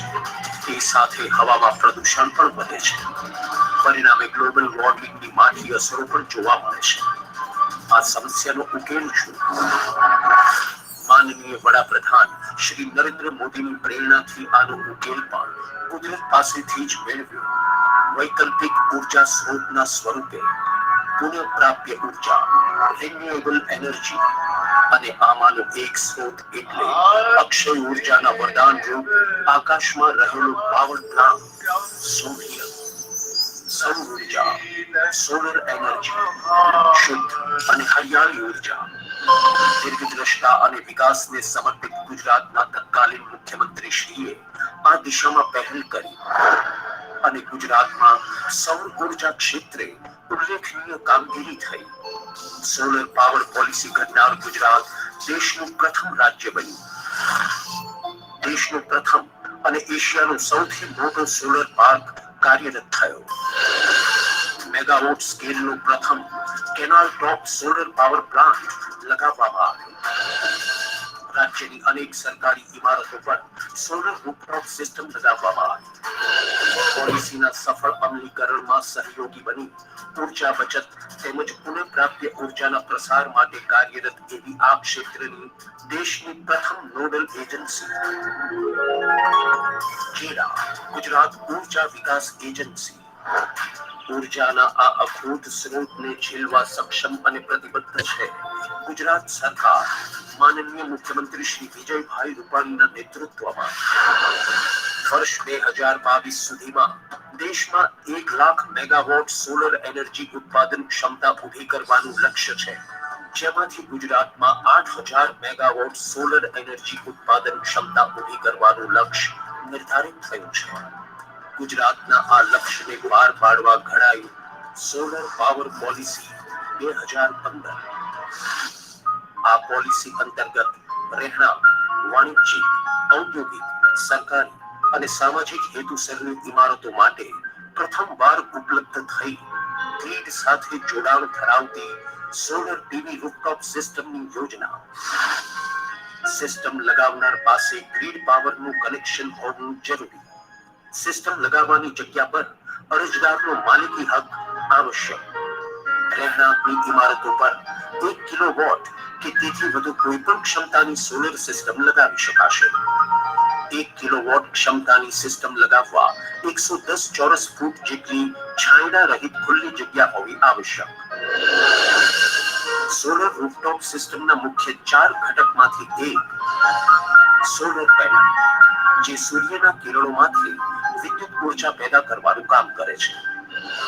ઇન્વર્ટર ડીસી પાવરને એસી પાવરમાં રૂપાંતરિત કરે અને મકાનને ગ્રીડમાંથી મળતા વીજ પ્રવાહને સતત સેન્સ કરવાનું કામ પણ કરે. સોલર એનર્જી મીટર સોલર સિસ્ટમમાંથી કેટલો વીજ પ્રવાહ ઉત્પન્ન થયો તેની માપણી કરીને દર્શાવે.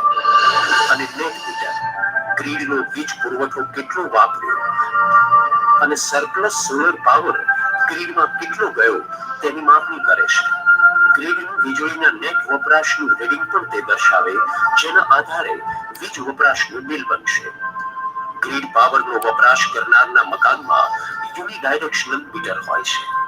જ્યારે ગ્રીડ સાથે જોડાયેલ સોલર સિસ્ટમ લગાવશો ત્યારે બાયડાયરેક્શનલ એટલે કે નેટ મીટર લગાવાશે. ગ્રીડ પાવરનો સપ્લાય ચાલુ હશે ત્યારે સોલર સિસ્ટમ આપમેળે આ રીતે કામ કરશે. મકાનમાં વીજ વપરાશ થશે ત્યારે રૂફટોપ સિસ્ટમ દ્વારા ઉત્પન્ન થયેલ સોલર પાવર સૌથી પહેલા વપરાશે. પેદા થયેલો સોલર પાવર વપરાશ માટે ઓછો પડતો હશે તો સિસ્ટમ જરૂરી વીજ પુરવઠો ગ્રીડમાંથી મેળવશે એટલે કે ઇમ્પોર્ટ કરશે. અને પેદા થયેલો સોલર પાવર પૂરો ન વપરાય તો તેટલો સરપ્લસ સોલર પાવર ગ્રીડમાં જશે એટલે કે એક્સપોર્ટ થશે. અને હવે આપને થનાર બચત 1 કિલોવોટ ક્ષમતાની સોલર સિસ્ટમથી મળીને આશરે 120 યુનિટ સોલર પાવરનું ઉત્પાદન. આમ ગ્રીડ પાવરનો વપરાશ જેટલો ઓછો થશે એટલું આપનું વીજ બિલ પણ ઓછું આવશે. અને જેટલા વણ વપરાયેલા સોલર પાવર યુનિટ ગ્રીડમાં સપ્લાય થયા હશે તેને નિર્ધારિત સરેરાશ ખરીદ દરે ગુણવાથી આવતી રકમ હવે પછીના વીજ બિલમાં આપની ક્રેડિટ રૂપે દર્શાવાશે. વળી સોલર પાવરના વપરાશ પર ઇલેક્ટ્રિસિટી ડ્યુટી, ટ્રાન્સમિશન ચાર્જ કે ટ્રાન્સમિશન લોસ લાગુ નથી પડતા. તેમજ રહેણાંક માટે વપરાતા સોલર પાવર પર વિલિંગ ચાર્જ પણ લાગુ નથી પડતો. રહેણાંકના મકાન પર રૂફટોપ સોલર સિસ્ટમ લગાવવાના મૂડી ખર્ચમાં રાહત આપવા સરકારે સબસિડીની યોજના જાહેર કરી છે. વીજ વિતરણ કંપનીના રહેણાંક ક્ષેત્રના ગ્રાહકો માટે આ યોજના છે. ઓછામાં ઓછી 1 કિલોવોટ ક્ષમતાની સિસ્ટમ લગાવવી જરૂરી. નવી ખરીદેલી સિસ્ટમ ઉપર જ સબસિડી મળશે. 1 કિલોવોટ ક્ષમતાની સોલર રૂફટોપ સિસ્ટમ લગાવવા માટે ₹10,000ની રાજ્ય સરકારની સબસિડી, જેની મહત્તમ મર્યાદા ₹20,000 સુધીની. જેડાએ સિસ્ટમની નિયત કરેલ કોસ્ટના 30% લેખે કેન્દ્ર સરકારની સબસિડી અર્થાત 30% લેખે પ્રતિ કિલોવોટ ₹20,700ની સબસિડી. સિસ્ટમ લગાવવા માટે આપે કરવાની કાર્યવાહીની તમામ જાણકારી આપને મળી રહેશે જેડાની વેબસાઇટ પર www.jeda.gujarat.gov.in જેડાએ નિયત કરેલ ફોર્મમાં આપે અરજી કરવાની રહેશે અરજી સાથે આપે કોઈ ફી ભરવાની નથી અરજી ફોર્મ જેડાની કચેરી જેડાની વેબસાઇટ તથા અધિકૃત ઉત્પાદકો પાસેથી મળશે અધિકૃત ઉત્પાદકોની યાદી જેડાની વેબસાઇટ ઉપર આપેલી છે તેમાંથી પસંદ કરેલ ઉત્પાદક સિસ્ટમ પૂરી પાડી તેને લગાવી આપવાની કામગીરી કરશે સબસિડી મેળવવા આપે ઉત્પાદક મારફતે સિસ્ટમની નોંધણી કરાવવી જરૂરી છે સિસ્ટમ લગાવવા માટે રકમની ચૂકવણી આપે પસંદ કરેલ ઉત્પાદકને કરવાની છે મળવાપાત્ર સબસિડીની રકમ બાદ કરીએ સૂર્ય ક્યારેય મોડો નથી સોલર પેનલ એન્ડ કેબલ તો cable normally 30 meter AC and DC એ પણ કેબલ ઇન્સ્ટોલર્સ દ્વારા આપશે અને મોડ્યુલ્સ કયા સોલર રૂફટોપમાં આવશે તો કે મોનોક્રિસ્ટલાઇન અથવા તો પોલીક્રિસ્ટલાઇન થિન ફિલ્મ તો પ્લાન્ટમાં યુઝ થાય છે પ્રોટેક્શન ડિવાઇસ કઈ આવશે DC distribution board AC distribution board lightning arrester આ બધી પ્રોટેક્શન ડિવાઇસ હશે inverter DC to AC up to 6 kilowatt single phase inverter હશે more than 6 kilowatt 3 phase inverter હશે solar meter and net meter bidirectional meter જેને કહેવાય એ પણ 6 kilowatt સુધી single phase અને more than 6 kilowatt 3 phase solar inverter હશે self certification for solar rooftop installation up to 10 kilowatt તો આમાં આ ફોર્મ્સ પણ સૂર્ય ગુજરાત.gov.in ઉપર આપેલું છે એમાં ઇલેક્ટ્રિકલ કોન્ટ્રાક્ટર ઇલેક્ટ્રિકલ સુપરવાઇઝરના સ્ટેમ્પ અને સિગ્નેચર્સ જ્યારે થશે સ્ટેપ ફોર ઇન્સ્ટોલિંગ સોલાર રૂફટોપમાં શું છે સ્ટેપ પહેલા તો કે તમારે ઇન્સ્ટોલર્સ ચૂઝ કરવા પડે ટોટલ 541 છે ઓલ ઓવર ગુજરાતમાં કે જેનું લિસ્ટ તમને suryagujarat.gov.in.com ઉપર મળે એમાંથી કોઈને કોલ કરી અને તમારે સિલેક્ટ કરવા પડે અને મતલબ લિસ્ટમાંથી સિલેક્ટ કરવા પડે અને એની જોડે ડિસ્કસ કરવું પડે પ્લાન્ટ કેપેસિટી તમારે કેટલા કિલોવોટનું નખાવું છે એઝ પર યોર રિક્વાયરમેન્ટ અને સાઇટ સર્વે થાય ત્યારે એકચ્યુઅલી ખબર પડે કે તમારે તો 5 કિલોવોટનું નખાવું હોય પણ તમારી રૂફ ઉપર એટલી સ્પેસ ના હોય તો એ પોસિબલ બને નહીં પછી તમારે ડોક્યુમેન્ટ સબમિટ કરવા પડે તમે ડોક્યુમેન્ટ સબમિટ કર્યા પછી તમે ઓનલાઈન તમારી એપ્લિકેશનનું સ્ટેટસ પણ જોઈ શકો એ પણ suryagujarat.gov.in સિંગલ વિન્ડો જે બનાવી છે એમાં ટ્રેક એપ્લિકેશનમાં તમે જાઓ તો નીચે મેં જે રીતે બતાવ્યું છે એ રીતે જ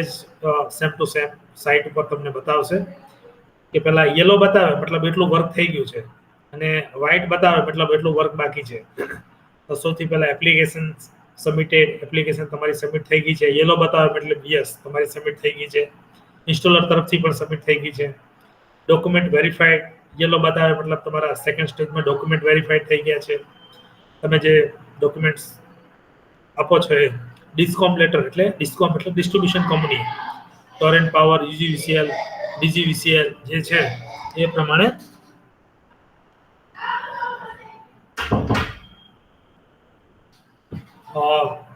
એનો લેટર્સ પણ આવશે ફિઝિબિલિટી એપ્રુવ એટલે કે ફિઝિબિલિટી એટલે પ્લાન્ટમાં તમારે ત્યાં નાખવાની ફિઝિબિલિટી છે કે નહીં એ પણ એપ્રુવલ થશે યલો બતાવે મતલબ એ પણ થઈ ગયું છે CI approval yellow means the work is okay after then work executions real કામનો execution જે છે CEI inspection chief electrical inspectors inspection થશે 7 નંબર ઉપર 8 number meter installations and 9 subsidy claim so all the procedure completed in 9 stages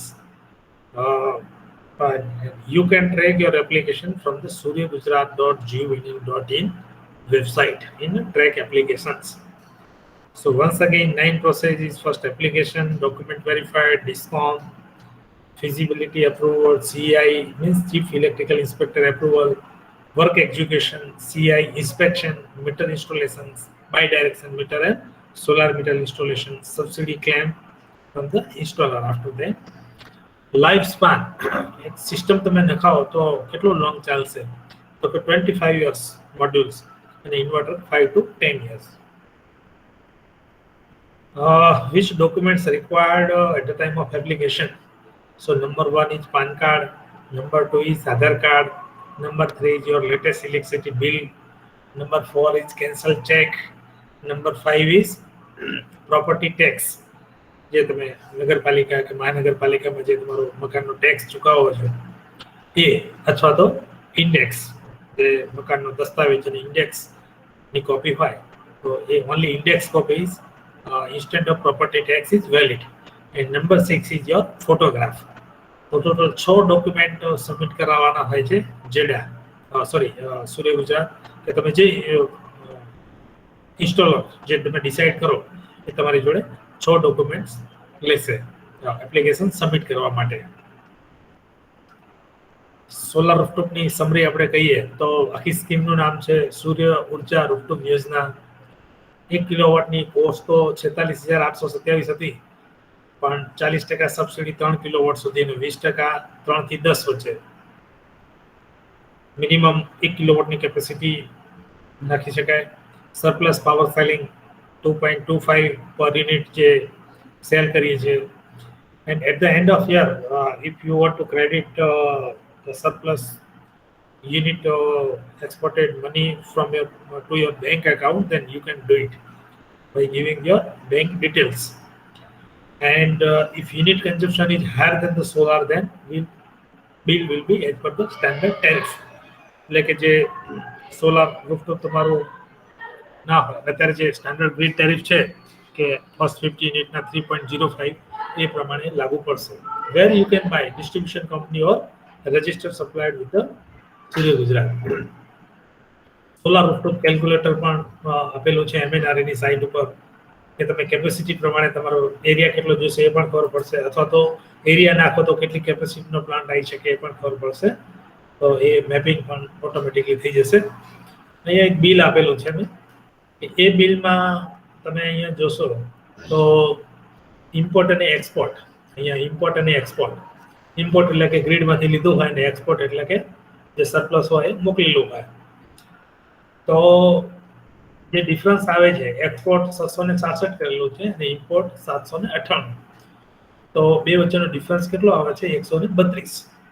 એટલે કે 132 unit finally net unit તમે ગ્રીડમાંથી લીધેલા છે. તો એનો ચાર્જ જે છે એ GRC નું જે ટેરિફ છે એ પ્રમાણે લાગશે. તો ફિક્સ ચાર્જ તો આપણા સેન્સન લોડ ઉપર છે જ, એ તો તમારું સોલાર રૂફટોપ ના હોય તો પણ લાગે જ. તો એનર્જી ચાર્જ અહીંયા 7 કિલોવોટનો લોડ છે એટલે ફિક્સ 2 મહિનાનો પર મંથ 70 એટલે 2 મહિનાનો 140 રૂપિયા લાગે. 132 યુનિટ અહીંયા થાય છે તો એનો એનર્જી ચાર્જ 132 ભાગ્યા 2 કરો પર મંથ આપણે લેવું હોય તો ફર્સ્ટ 50 ના 3.05 રેટ હોય અને અધર 50 ના 3.50 ચાર્જ હોય. તો 132 યુનિટનો ટોટલ ચાર્જ જે છે એ એનર્જી ચાર્જ 417 રૂપીસ થશે. એના પછી ફ્યુઅલ ચાર્જ ₹1.190 આ પૈસામાં છે એટલે ₹1.90. તો અહીંયા જેટલા યુનિટ છે એને મલ્ટીપ્લાય કરો તો અહીંયા 132 × 1.90 કરો તો 250.36 આવશે. એટલે કે તમે ગ્રીડમાંથી લો છો એટલે તમારું બિલ GRC ના ટેરિફ પ્રમાણે બનશે 132 યુનિટ માટે. ઈડી ચાર્જીસ એટલે આમ તો ઇલેક્ટ્રિસિટી ડ્યુટી અને આમ તો ટેક્સીસ કહેવાય. તો 140 + 417 + 250 એનો ટોટલ સરવાળો જે થાય એના 15% એટલે કે 121. એમ કરીને બિલ બન્યું 928. હવે આમના CR એટલે ક્રેડિટ હતા. એક એક્ઝામ્પલ તરીકે જેનો મેં બિલ લીધા છે એના 335 ક્રેડિટેડ હતા પહેલા આગળના, એટલે કે એમનું ટોટલ બિલ બન્યું 593. એટલે કે તમારું એક્સપોર્ટ ઓછું હશે ઇમ્પોર્ટ કરતાં, તો જેટલા પણ નેટ યુનિટ અહીંયા બતાવશે રેડિંગ ડિફરન્સ એટલો તમારું જે બિલ છે એ એઝ પર GRC ટેરિફ બનશે. એટલે એનર્જી ચાર્જ, પછી બીજો કયો ચાર્જ આવ્યો ફ્યુઅલ ચાર્જ, ત્રીજો ટેક્સ, અને એ ભેગું થઈ અને તમારું ટોટલ બિલ બન્યું. અને ઉપર ફિક્સ ચાર્જ તો હોય જ. હવે એક બીજાનું જે બિલ બતાવ્યું છે એમાં એ અનધર કન્ઝ્યુમરનું છે અને 9મા મહિનાનું છે. Payment bill date 7/9/2021. તો એમાં તમે જુઓ કે એક્સપોર્ટ વધારે છે, ઇમ્પોર્ટ તો ફક્ત 49 છે, એટલે કે માઇનસ, એટલે કે સરપ્લસ કેટલા છે યુનિટ? 1070. એટલે 1070 યુનિટ સરપ્લસ છે, એટલે એ ડાયરેક્ટ ગ્રીડમાં જશે. તો પેલો જે ચાર્જ છે ફિક્સ ચાર્જ તો જે લાગવાનો હોય એ લાગે છે 140 રૂપિયા, કારણ કે એ તો સેન્સન લોડ ગવર્મેન્ટે સિસ્ટમ આપણને આપેલી છે, એટલે એનો ફિક્સ ચાર્જ લાગશે 140. પણ એ એનર્જી ચાર્જ તમે જો 0 થઈ ગયો, કારણ કે અહીંયા યુનિટ સરપ્લસ છે. એના પછી ફ્યુઅલ ચાર્જ પણ 0, કારણ કે સરપ્લસ છે. મીટર ચાર્જ ટેક્સ પણ 0. ઇલેક્ટ્રિસિટી ડ્યુટી નહીં લાગુ પડે. આમ તો પહેલામાં તો 3 ચાર્જ, એટલે કે ફિક્સ ચાર્જ, એનર્જી ચાર્જ અને ફ્યુઅલ ચાર્જનો સરવાળાનો 15% થતા હતા, પણ આમાં 140 ફિક્સ ચાર્જ છે તો પણ 15% એના ઉપર લાગુ નહીં પડે, એટલે કે ઇલેક્ટ્રિસિટી ડ્યુટી પણ લાગુ નહીં પડે. અને જે 1070 જે સરપ્લસ છે એના 2 રૂપિયા ને 25 પૈસા અહીંયા ભાવ લખેલો છે. તો 1070 તો 2.25 કરીએ તો 2407 એ રકમ ત્યાં જમા થયેલી છે. તો એ લોકોના આગળના કંઈક 121.70 રૂપિયા બાકી હશે, એટલે એમાંથી આ માઇનસ કર્યા અને 140 આ માઇનસ કર્યા, એટલે કે 2141 રૂપિયા આ મહિનાના 7/9/2021 નો જે ટેન્યુઅર છે, જુલાઈ ઓગસ્ટ 2021 નું, એમાં 2145 રૂપિયા સીઆર એટલે ક્રેડિટેડ, તો એ જમા EGVCL માં છે.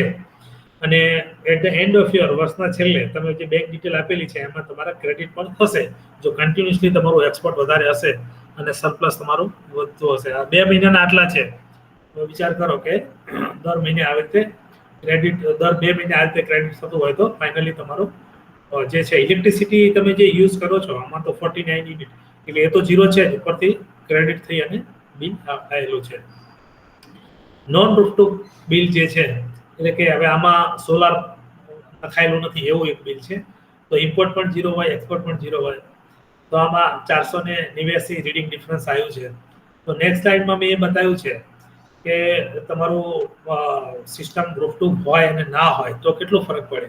તો અહીંયા 489 નું ટોટલ બિલ આવ્યું છે 3255. તો નેક્સ્ટ વીકમાં એક સિસ્ટમ એવી છે કે જેમાં સોલાર રૂફટોપ છે અને સેમ મકાનમાં સોલાર રૂફટોપ નથી. પ્લાન્ટ કેપેસિટી આપણે 3 કિલોવોટ લીધી છે, એટલે 3 કિલોવોટની આપણે ટેબલમાં ઉપર જોયું તો કોસ્ટ હતી 78536. રૂફટોપ છે નહીં એટલે એમાં કોઈ કોસ્ટ નહીં હોય. મંથલી યુનિટ જનરેટ, એટલે કે અમુક મહિનામાં ઓછા થાય, અમુક મહિનામાં વધારે થાય, તો ઓન એન એવરેજ આપણે 4 યુનિટ, નોર્મલી તો જે બધા સોફ્ટવેર અવેલેબલ છે એમાં 4.5 થી 4.9 પર ડે લે છે એ લોકો કેલ્ક્યુલેશનમાં, પણ ઓન એન એવરેજ મેં થોડું સિસ્ટમને લેસ રાખી અને 4 યુનિટ પર ડે લખ્યા છે. કદાચ ક્લાઉડ ડેસ વધારે હોય અને જનરેશન ના થયું હોય તો પર ડે 1 કિલોવોટની સિસ્ટમમાંથી 4 યુનિટ, તો 3 કિલોવોટની સિસ્ટમમાંથી 12 યુનિટ પ્રમાણે 12 × 30 એટલે 12 × 36, તો મહિનાના 360 યુનિટ જનરેટ થશે 3 કિલોવોટની સિસ્ટમમાં. હવે ઉપરના બિલ પ્રમાણે કન્ઝમ્પશન 489 હતું, તો આ બંનેનો ડિફરન્સ જોઈએ તો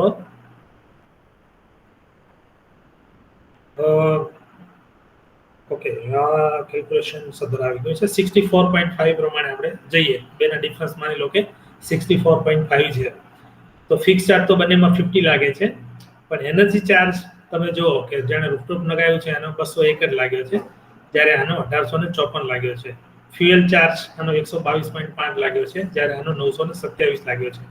આનો ટેક્સ 56 રૂપિયા છે, જ્યારે આનો ટેક્સ 424, એટલે કે આનું બિલ 430 બન્યું છે, જ્યારે આનું 3257 બન્યું છે. તો ઓકે, આ 64.5 યુનિટ એટલા માટે લીધેલું છે કે આનો જે ડિફરન્સ આવે ડિવાઇડેડ બાય 2, કારણ કે પર મંથ આપણે જોવું હતું એટલા માટે.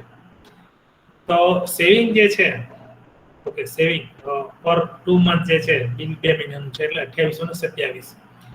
તો અહીંયા ઇન્ટુ યર વાઇઝ જવું હોય તો ઇન્ટુ 12 થાય, પણ અહીંયા 2 મહિનાનું છે એટલે ઇન્ટુ 6 કરેલા છે. તો વર્ષના અંતે સેવિંગ થશે 16962. તો 16962 દર વર્ષે થશે, અને અહીંયા તમે 78536 આપેલા છે.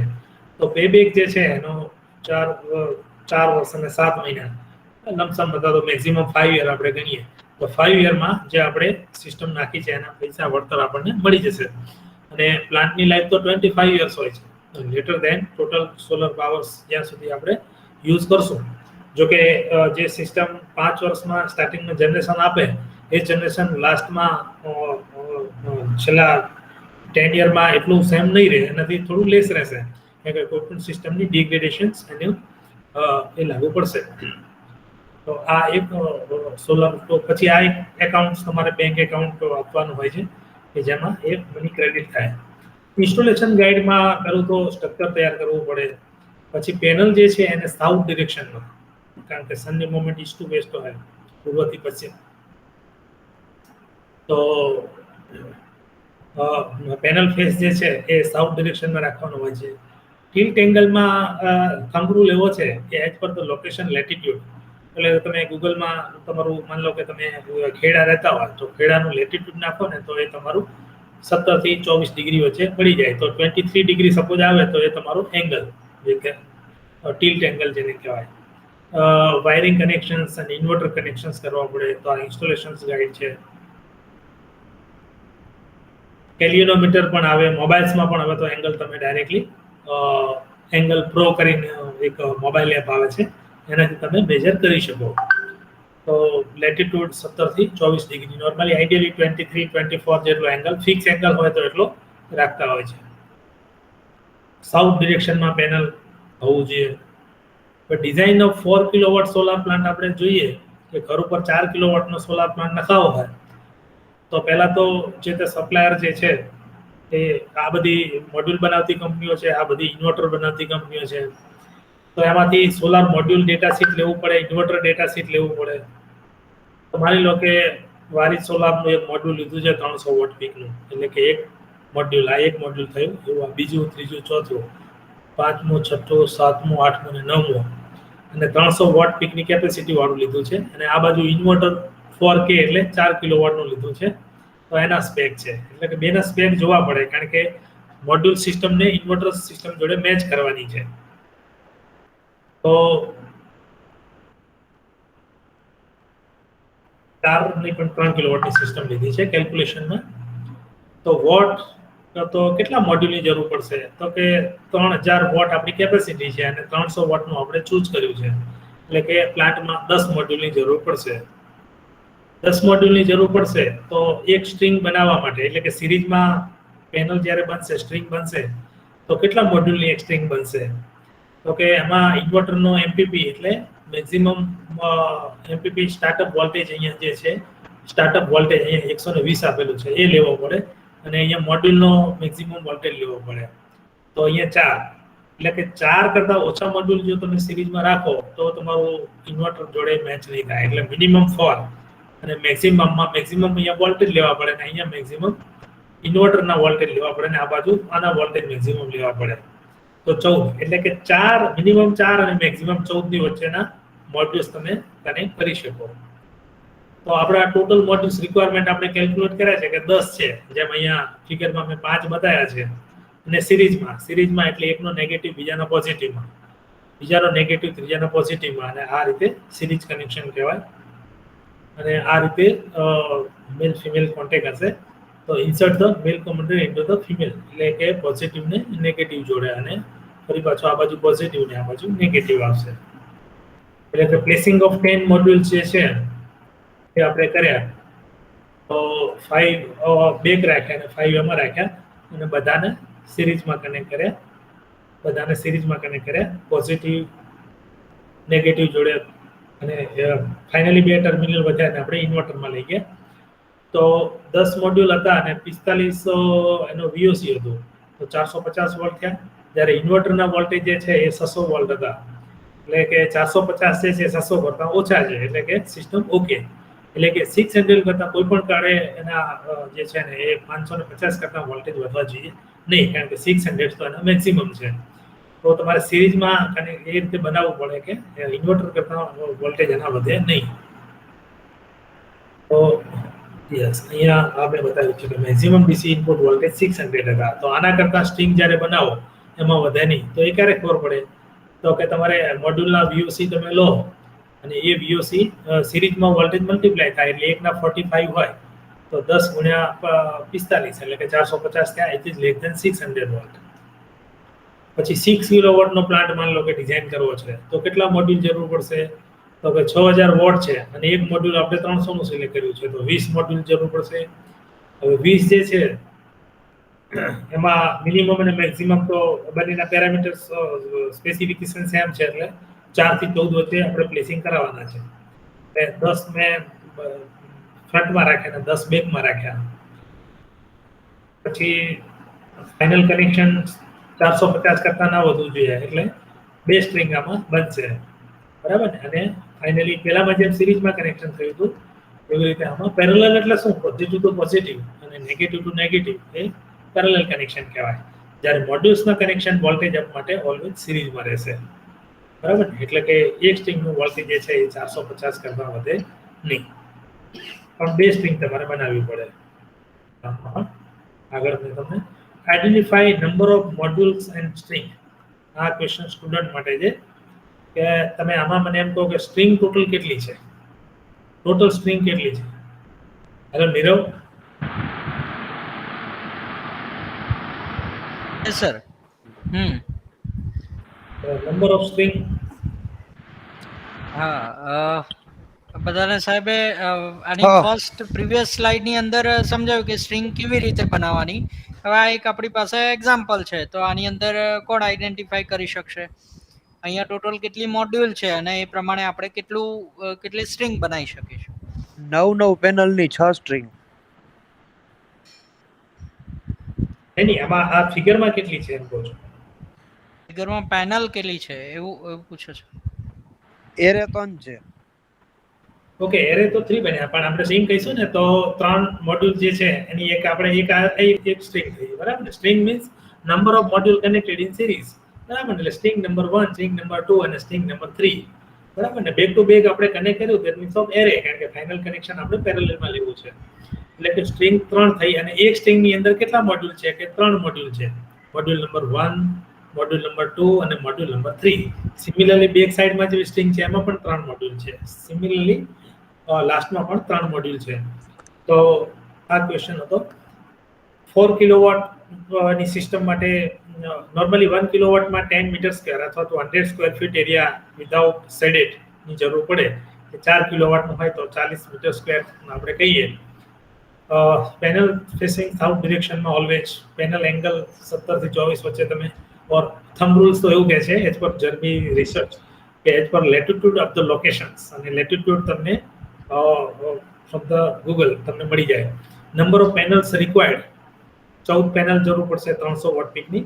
જો 300 વોટ પીક તમે ચૂઝ કર્યું હશે તો. કેબલ લેન્થ 30 મીટર્સ, એ તો ડિપેન્ડ છે કે જે રૂફ છે એ કેટલી હાઈટ ઉપર છે અને ક્યાં મીટર્સ કઈ જગ્યાએ પ્લેસિંગ કરવાના છે એના ઉપર એ ડિપેન્ડન્ટ છે કે એટલો કેબલ જોઈશે. Number of unit generated per day 4 unit on an average આપણે માની ચાલીએ તો 16 યુનિટ થશે. મેક્સિમમ 20 યુનિટ સુધી જઈ શકે. Inverter size 4 kilowatt. Plant life span 25 વર્ષ સુધી જનરેશન આપશે. કરસ્પોન્ડિંગ એજન્સીમાં અત્યારે 4 ડિસ્ટ્રીબ્યુશન કંપની ને આપી દીધું છે અને સૂર્ય ગુજરાત gvnet.com એ એનું ટોટલ વન વિન્ડો પોર્ટલ છે. સિસ્ટમમાં સ્ટ્રક્ચર આવશે, solar panel, cable, protection unit, inverter, meters, આ બધું જે છે સિસ્ટમમાં, લાઇટિંગ એરેસ્ટર્સ એ બધું સિસ્ટમમાં આવશે. તો આ એક બેઝિક સમરી હતી. સોલાર પેનલ ક્લિનિંગ મેન્ટેનન્સમાં સોલાર પેનલ ક્લિનિંગ જો રેગ્યુલરલી થતી હોય તો પ્લાન્ટ નખાયા પછી જનરેશન બહુ બેટર રહે. તો એના માટે રાજકોટમાં એમાં સ્પ્રિંકલર સિસ્ટમથી એ લોકો સિસ્ટમ બનાવે છે અને પર કિલોવોટના 2000 રૂપિયામાં ઇન્સ્ટોલ કરી આપે છે. રાજકોટમાં પાવર એક્સ સોલાર એનર્જી જોડે મારે વાત થઈ હતી. એ લોકો સિસ્ટમ અને ઘણા બધા પણ આપે છે. એનું એક સ્પ્રિંકલર કઈ રીતે થાય એનો વિડીયો છે કે ડસ્ટ જે છે એ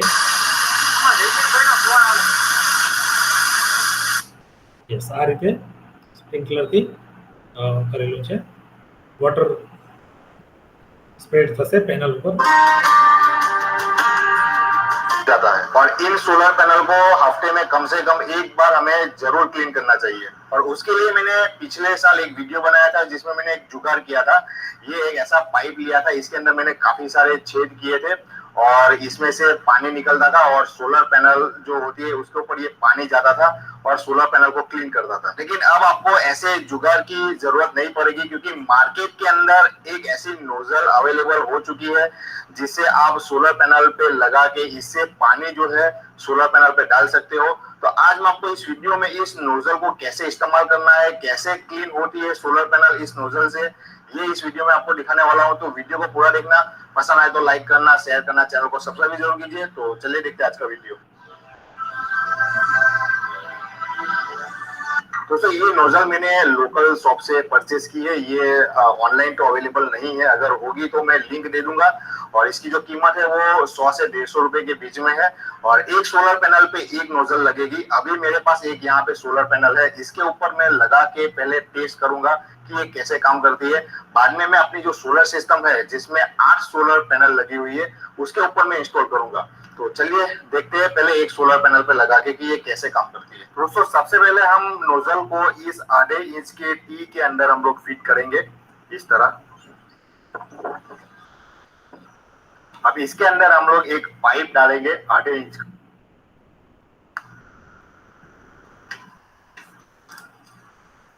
और आगे की तरफ मैंने एक ऐसी कैप लगाई है जिससे पानी जो है वो आगे नहीं जाएगा। दोस्तों यहाँ पे आप देख सकते हो नोजल को मैंने सोलर पैनल के बीच में रखा हुआ है और हम लोग यहाँ पे इसके अंदर पानी का सप्लाई देंगे और देखेंगे कि ये सोलर पैनल को कैसे क्लीन करता है। दोस्तों यहाँ पे मैंने टेम्पररी पानी का कनेक्शन कर दिया है नोजल के साथ। अब मैं पानी का सप्लाई ऑन करूंगा और देखते हैं कि सोलर पैनल कैसे क्लीन होती है।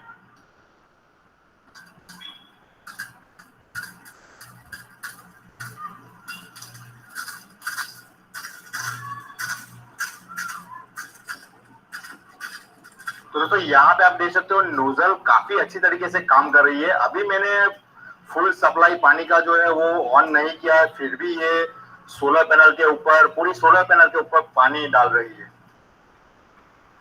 तो दोस्तों अभी ये एक नोजल तो अच्छी तरीके से काम कर रही है, लेकिन अभी मेरी जो सोलर सिस्टम है इसके ऊपर 8 सोलर पैनल है, उसके अंदर मैं ये सारी नोजल फिट करने वाला हूँ और उसके बाद देखेंगे कि सभी की सभी जो सोलर पैनल है वो एक साथ क्लीन होती है कि नहीं।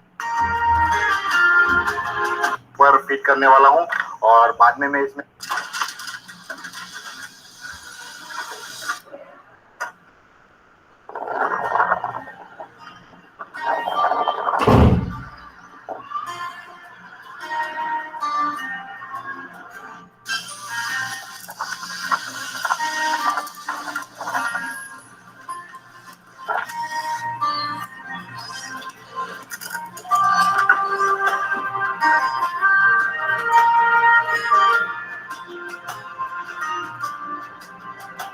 मैंने पूरी सिस्टम को इंस्टॉल तो कर लिया है, लेकिन अभी धूप बहुत ही ज्यादा है तो हम लोग की हमारी सिस्टम ठीक से काम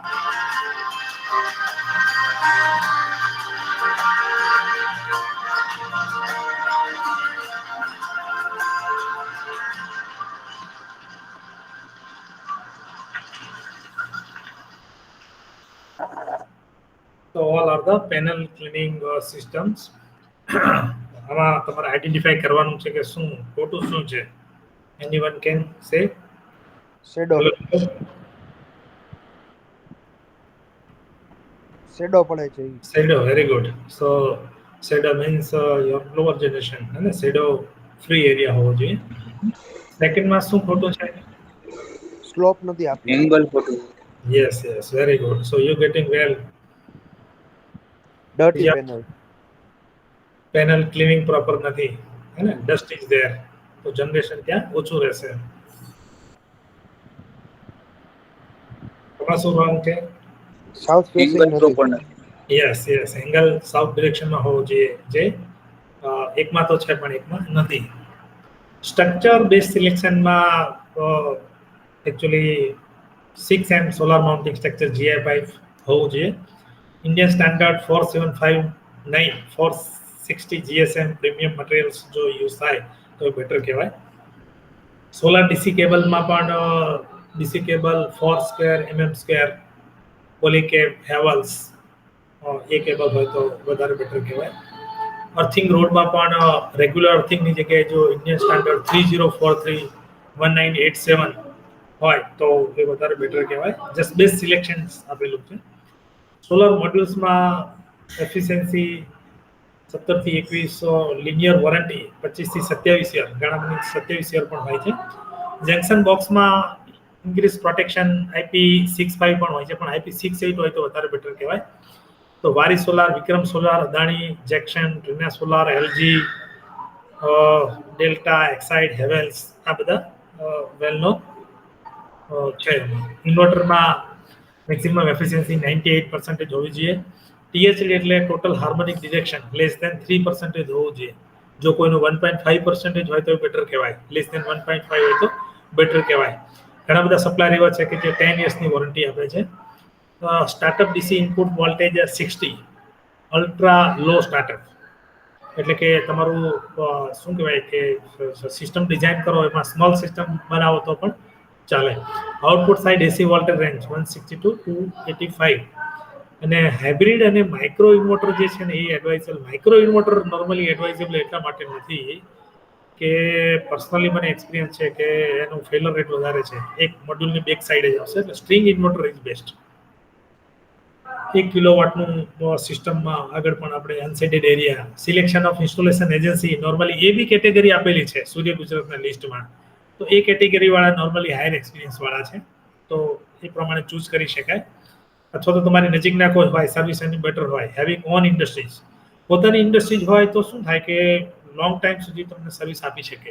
અધરવાઇઝ નવું સ્ટાર્ટ કર્યું હોય ને 3-4 મહિના પછી ઓફિસ બંધ કરી દે તો પછી તમારે કોનો કોન્ટેક્ટ કરવો?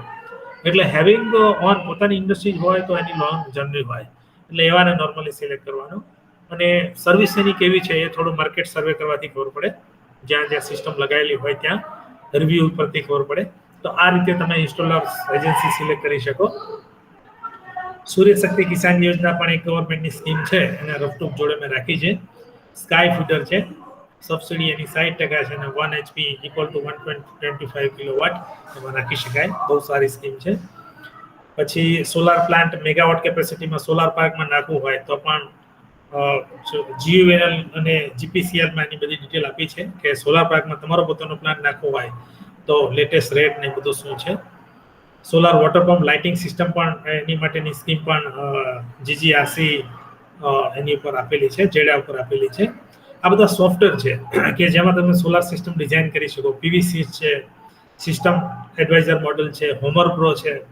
અમુક 25 કે 30 ડેઝ સુધી ફ્રી ટ્રાયલમાં હોય છે, પણ તમારે પછી લાયસન્સ વર્ઝન લેવું પડે. જો તમારે એના બિઝનેસ જોડે જો તમે ડીલિંગ હો તો તમારે સિસ્ટમથી તમારું જે કહેવાય એનાલિસિસ થાય, ડિઝાઇન થાય, એ બધું થઈ જશે. નેચરલ રિસોર્સિસ ક્યાં કેટલું રેડિયેશન પ્રમાણે કેટલું જનરેશન થશે એ પણ ખબર પડી જાય. જોબ સ્ટુડન્ટ્સ માટે છે કે જોબ કયા સેક્ટરમાં તમને મળે જો તમે સોલારનું શીખેલા હો તો. એક તો સોલાર પ્લાન્ટમાં એઝ એ સુપરવાઇઝર એન્જિનિયર તમને મળે. બીજું કે રૂફટોપ સોલાર પ્લાન્ટમાં તમે એક ચેનલ પાર્ટનર એટલે કે ઇન્સ્ટોલર તમે રજિસ્ટર થઈ અને બની શકો. એક સ્મોલ તમે એક બિઝનેસમેન તરીકે. મોડ્યુલ મેન્યુફેક્ચરિંગ ઇન્ડસ્ટ્રી જે છે અલગ અલગ જગ્યાએ ત્યાં તમે જોબ કરી શકો. સોલાર ઇન્વર્ટર બનાવતી કંપનીઓ છે, ગાંધીનગરમાં છે, એ બધી જગ્યાએ તમે પણ જોબ કરી શકો. ટ્રેનિંગ એની લેવી હોય તો ક્યાં મળે? GISE Gujarat institute of solar energy Gandhinagar, કે જેની 5,000 થી કરીને 20,000 ફી છે. 1 વીકનો કોર્સ હોય, 3 મંથનો હોય, સર્ટિફિકેટ કોર્સ કહેવાય. જર્મનીમાં પણ સમયાંતરે ટ્રેનિંગ એ લોકો રાખતા હોય છે. Gujarat energy research and management institute જે PDPU કેમ્પસ ગાંધીનગરમાં આવેલો છે. તો ફાઇનલી તમારે આ સેક્ટરમાં જવું હોય તો એકચ્યુઅલી આફ્ટર ટ્રેનિંગ, આમાં તમને ઓવરવ્યૂ તો ખબર પડી, પણ after training you able to design and everything about the solar. તો આ બધા ટ્રેનિંગ સેન્ટર છે. મોબાઈલ એપ્લિકેશન એક ministry of power government of ઇન્ડિયાની છે, જેને સૂર્ય મિત્ર નામ આપેલું છે. એ તમે ગૂગલ પ્લેમાંથી ડાઉનલોડ કરી શકો. એમાંથી તમને કઈ માહિતી મળે તો કે સર્વિસ લાઈક જે installation, maintenance, repairing of solar equipment plant, એ બધો ડેટા એમાંથી મળી રહેશે. બીજી એક આ મોબાઈલ એપ્લિકેશન આ સોલારની છે કે જેમાંથી સોલાર કેલ્ક્યુલેટર પણ આપેલું છે. એટલે કે તમે કેપેસિટી નાખો તો કેટલા યુનિટ જનરેટ થશે, મંથલી કેટલું સેવિંગ થશે. ઇન્સ્ટોલર જે છે સિસ્ટમ જોડે ગુજરાતમાં કેટલા સપ્લાયરો છે એ બધું તમને ખબર પડી જશે. ઇમ્પોર્ટન્ટ ડોક્યુમેન્ટ્સ કયા છે એ પણ એમાં આપેલું છે. સોલાર પ્રોજેક્ટ એનાલિસિસનું પણ એક આપેલું છે. તો આ બધું તમને આ સોલારમાંથી મળી જશે. ધ ક્વેશ્ચન છે કે જે આ કયું ઇન્સ્ટ્રુમેન્ટ છે કે જે રેડિયેશન મેઝરમેન્ટ માટે છે, તો પાયરોનોમીટર. પછી નાઇટમાં વર્ક કરશે કે નો, સનલાઇટની પ્રેઝન્સ જોઈશે. આ સોલાર એલ્યુમિનિયમ ફેન જે આપણે આગળ ચર્ચા કરીએ એ પ્રમાણે 3 ટાઈપના મોડ્યુલ, મોનોક્રિસ્ટલાઇન, પોલીક્રિસ્ટલાઇન અને થિન ફિલ્મ. એફિશિયન્સી કઈ રીતે વધારી શકાય, તો કે રેગ્યુલર કે પેનલ ક્લીનિંગ કરવાથી, શેડેડ એરિયા એવોઇડ કરવાનું, સોલાર ટ્રેકર જો તમે રાખો તો પણ તમારું જનરેશન વધે, સોલાર કોન્સન્ટ્રેટર એટલે કે ઇનડાયરેક્ટલી બીમ્સ એની પર પાડવાના, પ્રોપર ઇન્સ્ટોલેશન પ્રોપર થવું જોઈએ. એને બોલ્ટ લૂઝ હોય અથવા તો વિન્ડમાં પેનલ્સ અપડાઉન થતી હોય તો એ પણ જનરેશન વીક કરે. એટલે proper installation is very important. Solar energy store કરશે તો કે નો, એ જસ્ટ કન્વર્ટ કરશે sunlight to safe system. Yes, કારણ કે વોટરથી તો એને ક્લિનિંગ કરવાનું હોય છે એટલે ટોટલી સિસ્ટમ સેફ હોય છે. પછી ક્લાઉડ એરિયામાં વર્ક કરશે પણ જો સિસ્ટમના વોલ્ટેજ ઇન્વર્ટરના સેટિંગ કરતા મેચ નહીં હોય તો એ નહીં પણ કરે. તો કેટલી પેનલની જરૂર પડશે તો એ ડિપેન્ડ છે સિસ્ટમ ડિઝાઇન ઉપર. 1 કિલોવોટ માટે કેટલો એરિયા જોઈશે, મીટર સ્ક્વેરમાં કહીએ તો 10 મીટર સ્ક્વેર અને સ્ક્વેર ફીટમાં કહીએ તો 100 1 કિલોવોટ માટે. પછી કિલોવોટ સિસ્ટમ પ્રમાણે એ પ્રમાણે મલ્ટિપલ થઈ જાય. ગુજરાતમાં સોલર પેનલ કેટલા એંગલ નોર્મલી રાખતા હોય છે, તો 17 થી 23 ડિગ્રી અને એચ પર લેટિટ્યુડ અથવા તો આપણે ઇનડાયરેક્ટલી કહીએ તો કે 1 કિલોવોટમાં કેટલા યુનિટ થશે વન ઓન એવરેજ, આપણે એન્યુઅલ એવરેજ લઈએ તો 4 યુનિટ જનરેટ થશે 1 કિલોવોટની સિસ્ટમમાં પર ડે.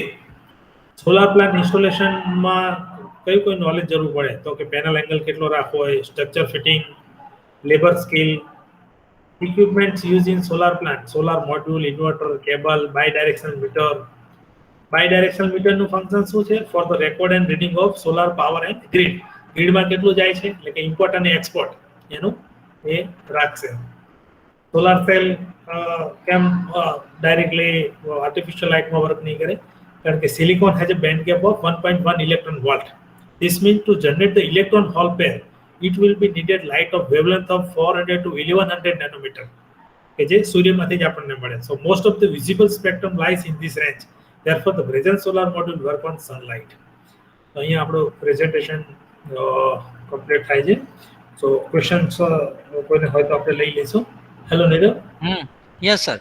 હા, thank you first of all. તો સોહન સરે આપણને આની ગુજરાત પાવર પોલિસી, એનું બેઝિક, અત્યારનો શું આપણો સિનારીઓ છે અને કયા સ્ટેજ ઉપર ગુજરાત સોલર સેક્ટરની અંદર છે, અને એની સાથે પેનલ ક્લિનિંગનો જે વિડીયો છે એ બી આપણા માટે બહુ ફ્રૂટફુલ રહ્યો, નોલેજેબલ રહ્યો. એની સાથે સ્ટ્રિંગ કેવી રીતે બનાવવી અને કેટલાક FAQ જે ફ્રિકવન્ટલી આપણા મનમાં ક્વેશ્ચન થતા હોય છે, કેટલીક વાર કન્ઝ્યુમર બી પૂછતા હોય છે.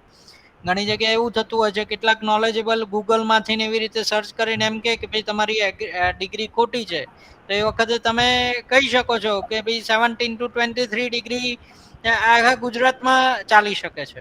એની સાથે તમે ત્યાં મેઝર પણ કરી શકો છો. એના કેટલાક સોફ્ટવેર જે છે આપણા ડિઝાઇન રિલેટેડ, એ પણ સાહેબે આની અંદર આપણને સમજાવ્યું છે. તો નાવ હવે આપણા સ્ટુડન્ટ અને EPC જે છે એમના કોઈ ક્વેશ્ચન્સ હોય તો યુ કેન આસ્ક. સાહેબનો ઘણો સારો એક્સપિરિયન્સ છે અને તો યુ કેન આસ્ક. કોઈને પૂછવું છે કંઈ? અભિષેકભાઈ, યુસુફ, અર્પિતભાઈ, બ્રિજેશભાઈ? અને કોઈ પણ લેવલ ઉપર ક્વેશ્ચન પૂછી શકો તમે. એમાં નો સર, ક્વેશ્ચન નથી અત્યારે, ડાઉટ તો કંઈ નથી. હેલો. હા બોલો સાદભાઈ, શું કહો છો? આપણે ડાઉટ તો કંઈ નથી સર, અત્યારે ડાઉટ કંઈ નથી. હવે તો શું છે કે એક્સપિરિયન્સ મળે ને, જરાક પ્રેક્ટિકલમાં આવીને ત્યારે કંઈ ખબર પડે કે શું છે. નોલેજ તો આપણે થિયરી તો વાંચી લીધી, પણ હવે તો વધારે પ્રેક્ટિકલની જરૂરત છે. Okay very good. હા, હલો અભિષેકભાઈ. યસ. હા સર, આપણે જોયું કે કચ્છમાં 30 ગીગાવોટનો પ્લાન્ટ પડે છે, તો એનું જે જનરેશન આવશે એ તો આપણે 25 વર્ષ જ મળવાનું છે. યસ. પછી શું, વોટ આફ્ટર ધેટ? પછી તો સિસ્ટમ પેનલ્સ ને એવું તમે તમારી જગ્યા તો રહેવાની છે ને, કારણ કે સિસ્ટમની લાઈફ તો એટલી જ છે, એટલે ફરી પાછું રીઇન્સ્ટોલેશન ને બધું કરવું પડે. એનો કંઈક સોલ્યુશન તો ગોતવો જ પડશે ને. આ તો આપણા માટે આમ જે તો એક જનરેશન પૂરતો ટેમ્પરરી સોલ્યુશન થયો. યસ, પણ એની મટીરિયલ હેવિંગ લાઈફ હે ને, લાઈફ રેન્જ એટલે 25 વર્ષ પણ ઇટ ઇઝ ટુ લોંગ હે ને, એટલું આપણે શોર્ટ પણ એને નહીં કહીએ. That's what I said, no. એક જનરેશન પૂરતું સોલ્યુશન થયું આપણે. પણ અત્યારે કેવું છે, એક જનરેશન ને પણ આપણે જે આપી શકીએ એ એ પણ ઓછું આપણા નથી. માટે એ ઓછું નથી એમ.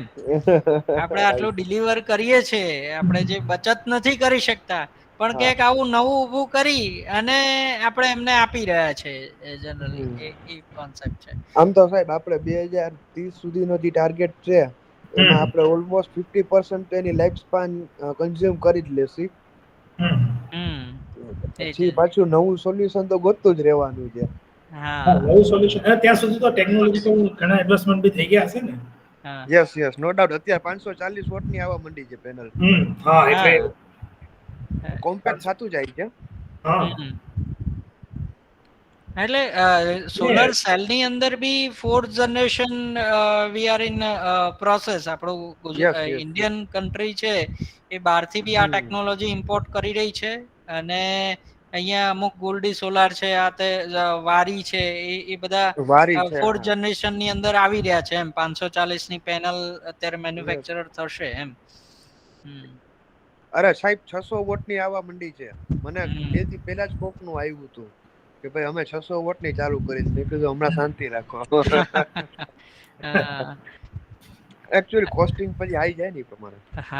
કોસ્ટિંગ વધી જાય ને, બીજું શું કે સાઇટ ઉપર એને હેન્ડલ કરવું થોડું લાર્જર વેઇટ હોય ને, અને પછી એ થોડું મેન્ટેન કરવું અઘરું પડે. સાહેબ એક પ્રશ્ન હતો બાયફેશિયલ પેનલનો, એ જે મેં ટ્રાય નથી કરી. બાયફેશિયલ પેનલ જે આપણે યુઝ કરી એમાં પાછળ જે ગ્લાસ હોય તો એ નોન શેડેડ એરિયો જ હોવો જોઈએ ને? હા, એટલે નોન શેડેડ હોય, પણ એ કેસમાં એટલે એ જે છે ને એ તમારું જે ફ્રન્ટમાં હોય એટલું તો જનરેશન નહીં આપે, પણ જે રિફ્લેક્ટ થઈને જે રેડિયેશન આવે છે એમાંથી આઉટપુટ લેવા માટે છે. યસ, નોન શેડેડ તો હોવું જ જોઈએ, પણ એમાં તો સીલિંગ આવ્યા વગર રહેશે નહીં. હા, એટલે એમાં છે ને ના સાહેબ એક સ્ટ્રક્ચરમાં મને ડાઉટ હતો. મારે એક સાઇટ ઉપર ઇન્સ્ટોલ કરવી હતી ટ્રાયલ માટે, એઝ અ ટ્રાયલ. કન્ઝ્યુમરે થોડોક વેલ્ધી હતો, એ નવું ટ્રાય કરવાની ઉત્સુકતા વાળો હતો. પછી એના સ્ટ્રક્ચરમાં છે ને પાછળ જે આપણે જે 2 પાઇપ મારી પર્લિંગના, એ પર્લિંગ આવી જાય તો પાછો શેડિંગનો ઇશ્યુ થઈ જાય. એટલે પછી હોલ્ડ કર્યો મેં. એના માટે કોઈ સ્પેશિયલ સ્ટ્રક્ચર ડિઝાઇન આવે છે? સ્ટ્રક્ચર ડિઝાઇન હાલ તો એનો મને કોઈ આઈડિયા નથી, પણ એ ટેકનોલોજી એડવાન્સમેન્ટ આપણે જોતા રહેવું પડે. હા, એટલે એકચ્યુઅલી મેં વિચાર્યું હતું કે ફોટો ફ્રેમ ટાઈપની એક બનાવી સ્ટ્રક્ચર, તો પછી એમાં પેનલ એકવાર ફિટ થઈ ગઈ પછી અનઇન્સ્ટોલ ડિસમેન્ટલ કરવું થોડું કોમ્પ્લિકેટેડ થઈ જાય. ઓકે, તો આ બધા એક રિસર્ચના સબ્જેક્ટ્સ પણ આપણે કહી શકીએ. યસ. બેસ્ટમાંથી બેસ્ટ જેને કહેવાય ને એવી વસ્તુ, એવી વાત તમે કરી રહ્યા છો. યસ. અભિષેકભાઈની સાહેબ કંપની છે, એટલે હી ઇઝ ઈપીસી કોન્ટ્રાક્ટર. એમનું ઇન્સ્ટોલેશન ને બધું જામનગરમાં ને? જામનગર સાહેબ. લાસ્ટ યર હું પોતે સૂર્ય ગુજરાતમાં રજીસ્ટર્ડ હતો. પછી આ વખતે બીડિંગ પ્રોસેસ હતી ને ત્યારે હું હોમ આઇસોલેશનમાં હતો, કોવિડ થઈ ગયો હતો, તો ટેન્ડર બીડ જ ના કરી શક્યો. છેલ્લા 4 દી બાકી હતા ને આઇસોલેશન થઈ ગયું. ઓકે, સૂર્ય ગુજરાતમાં. યસ, લાસ્ટ યર મારું 21મું રજીસ્ટ્રેશન હતું, નંદા ઇલેક્ટ્રિક સર્વિસ. બરાબર. ઓકે, કે 541 જેટલા છે ટોટલ. આ વખતે 468 હા, ગઈ વખતે ઓછા હતા. એમાં અમે હતા. બરાબર. હા, એકચ્યુઅલી 2015-16 માં જ્યારે ફર્સ્ટ લોન્ચ થઈ ત્યારે પહેલા એકલા 16 જ મેમ્બર હતા, 16 જ ઇન્સ્ટોલર હતા. એ પછી 16-17 માં 47 થયા, અને નાઉ 2020-21 જે છે એમાં 541 ઉપર આપણે પહોંચે. એટલે આમાં નાના એન્ટરપ્રિન્યોર ઘણા બહાર આવ્યા છે. ઇન્સ્ટોલેશન છે કે પેનલ મેન્યુફેક્ચરિંગ ના સેગમેન્ટ, ઇલેક્ટ્રિકલ નું પણ કોઈ પણ સિટીમાં કરતા હોય ને તો પણ લોકો રજીસ્ટર થઈ જતા, રજીસ્ટર કરે છે. હા, આઈધર બી કેટેગરી ઓર એ કેટેગરી. બી કેટેગરીમાં બી હોય છે એમની પાસે સ્કોપ. ઓકે, ધેન હજી બીજા કોઈને કઈ પૂછવું છે? દેવભાઈ, બ્રિજેશભાઈ, કુલદેવ, આપણે આ સેશન તો શેર કરીશું જ બધાને. એન્ડ ઓફ ધ કોર્સ આપણે સાહેબની જે પીપીટી જે છે એ પણ લઈશું, અને દરેક જે બીજા બધા બી એક્સપર્ટ આપણી સાથે જે જોડાય છે, એકચ્યુઅલી સોહન સાહેબના બીજા 3 કે 4 લેક્ચર બી છે આપણે એડવાન્સ ઇલેક્ટ્રિક વ્હીકલ ઉપર અને એના વિશે, બરાબર છે. એટલે આપણને તો સાહેબ 21 સુધી છે જ આપણી જોડે, બરાબર ને? ઓકે, હા, ચલો તો આજનું સેશન કમ્પ્લીટ કરી. નેક્સ્ટ સેશનમાં પણ કદાચ ઈવી નો હોય એમાં પણ સોલાર ના ક્વેશ્ચન્સ કોઈને માઇન્ડમાં આવે તો પૂછી શકે. હા, એ બી કોઈને અત્યારે ક્યાંક નોંધ કરી રાખો, કદાચ એઝ ઓફ નાઉ આપણે ક્વેશ્ચન રેઝ ન થતો હોય, પણ સેશન કમ્પ્લીટ થયા પછી કંઈક વિચાર આવે કે ભાઈ આમાં સ્ટ્રિંગ બનાવવાની છે તો આવી રીતે અથવા તો આવી રીતે કરી શકીએ કે કેમ, તો એ બધું આપણે સાહેબને પછી પૂછી શકીએ છીએ. ઓકે, ચલો, thank you very much sir. Sohan sir, આપણે તમે બહુ લેટ ઇવનિંગ બી થઈ ગઈ છે અને તમે બહુ સરસ સમય અને નોલેજ આપ્યું આપનો, એ બદલ ખૂબ ખૂબ આભાર. અને thank you all of the student. બરાબર, આજનું સેશન અહીંયા કમ્પ્લીટ કરીએ છીએ અને આવતીકાલનું 7 એઝ કન્ટિન્યુ આપણે બીજા સેશનમાં આગળ લઈશું. બરાબર છે? Okay, okay, thank you very much sir. Sohan sir.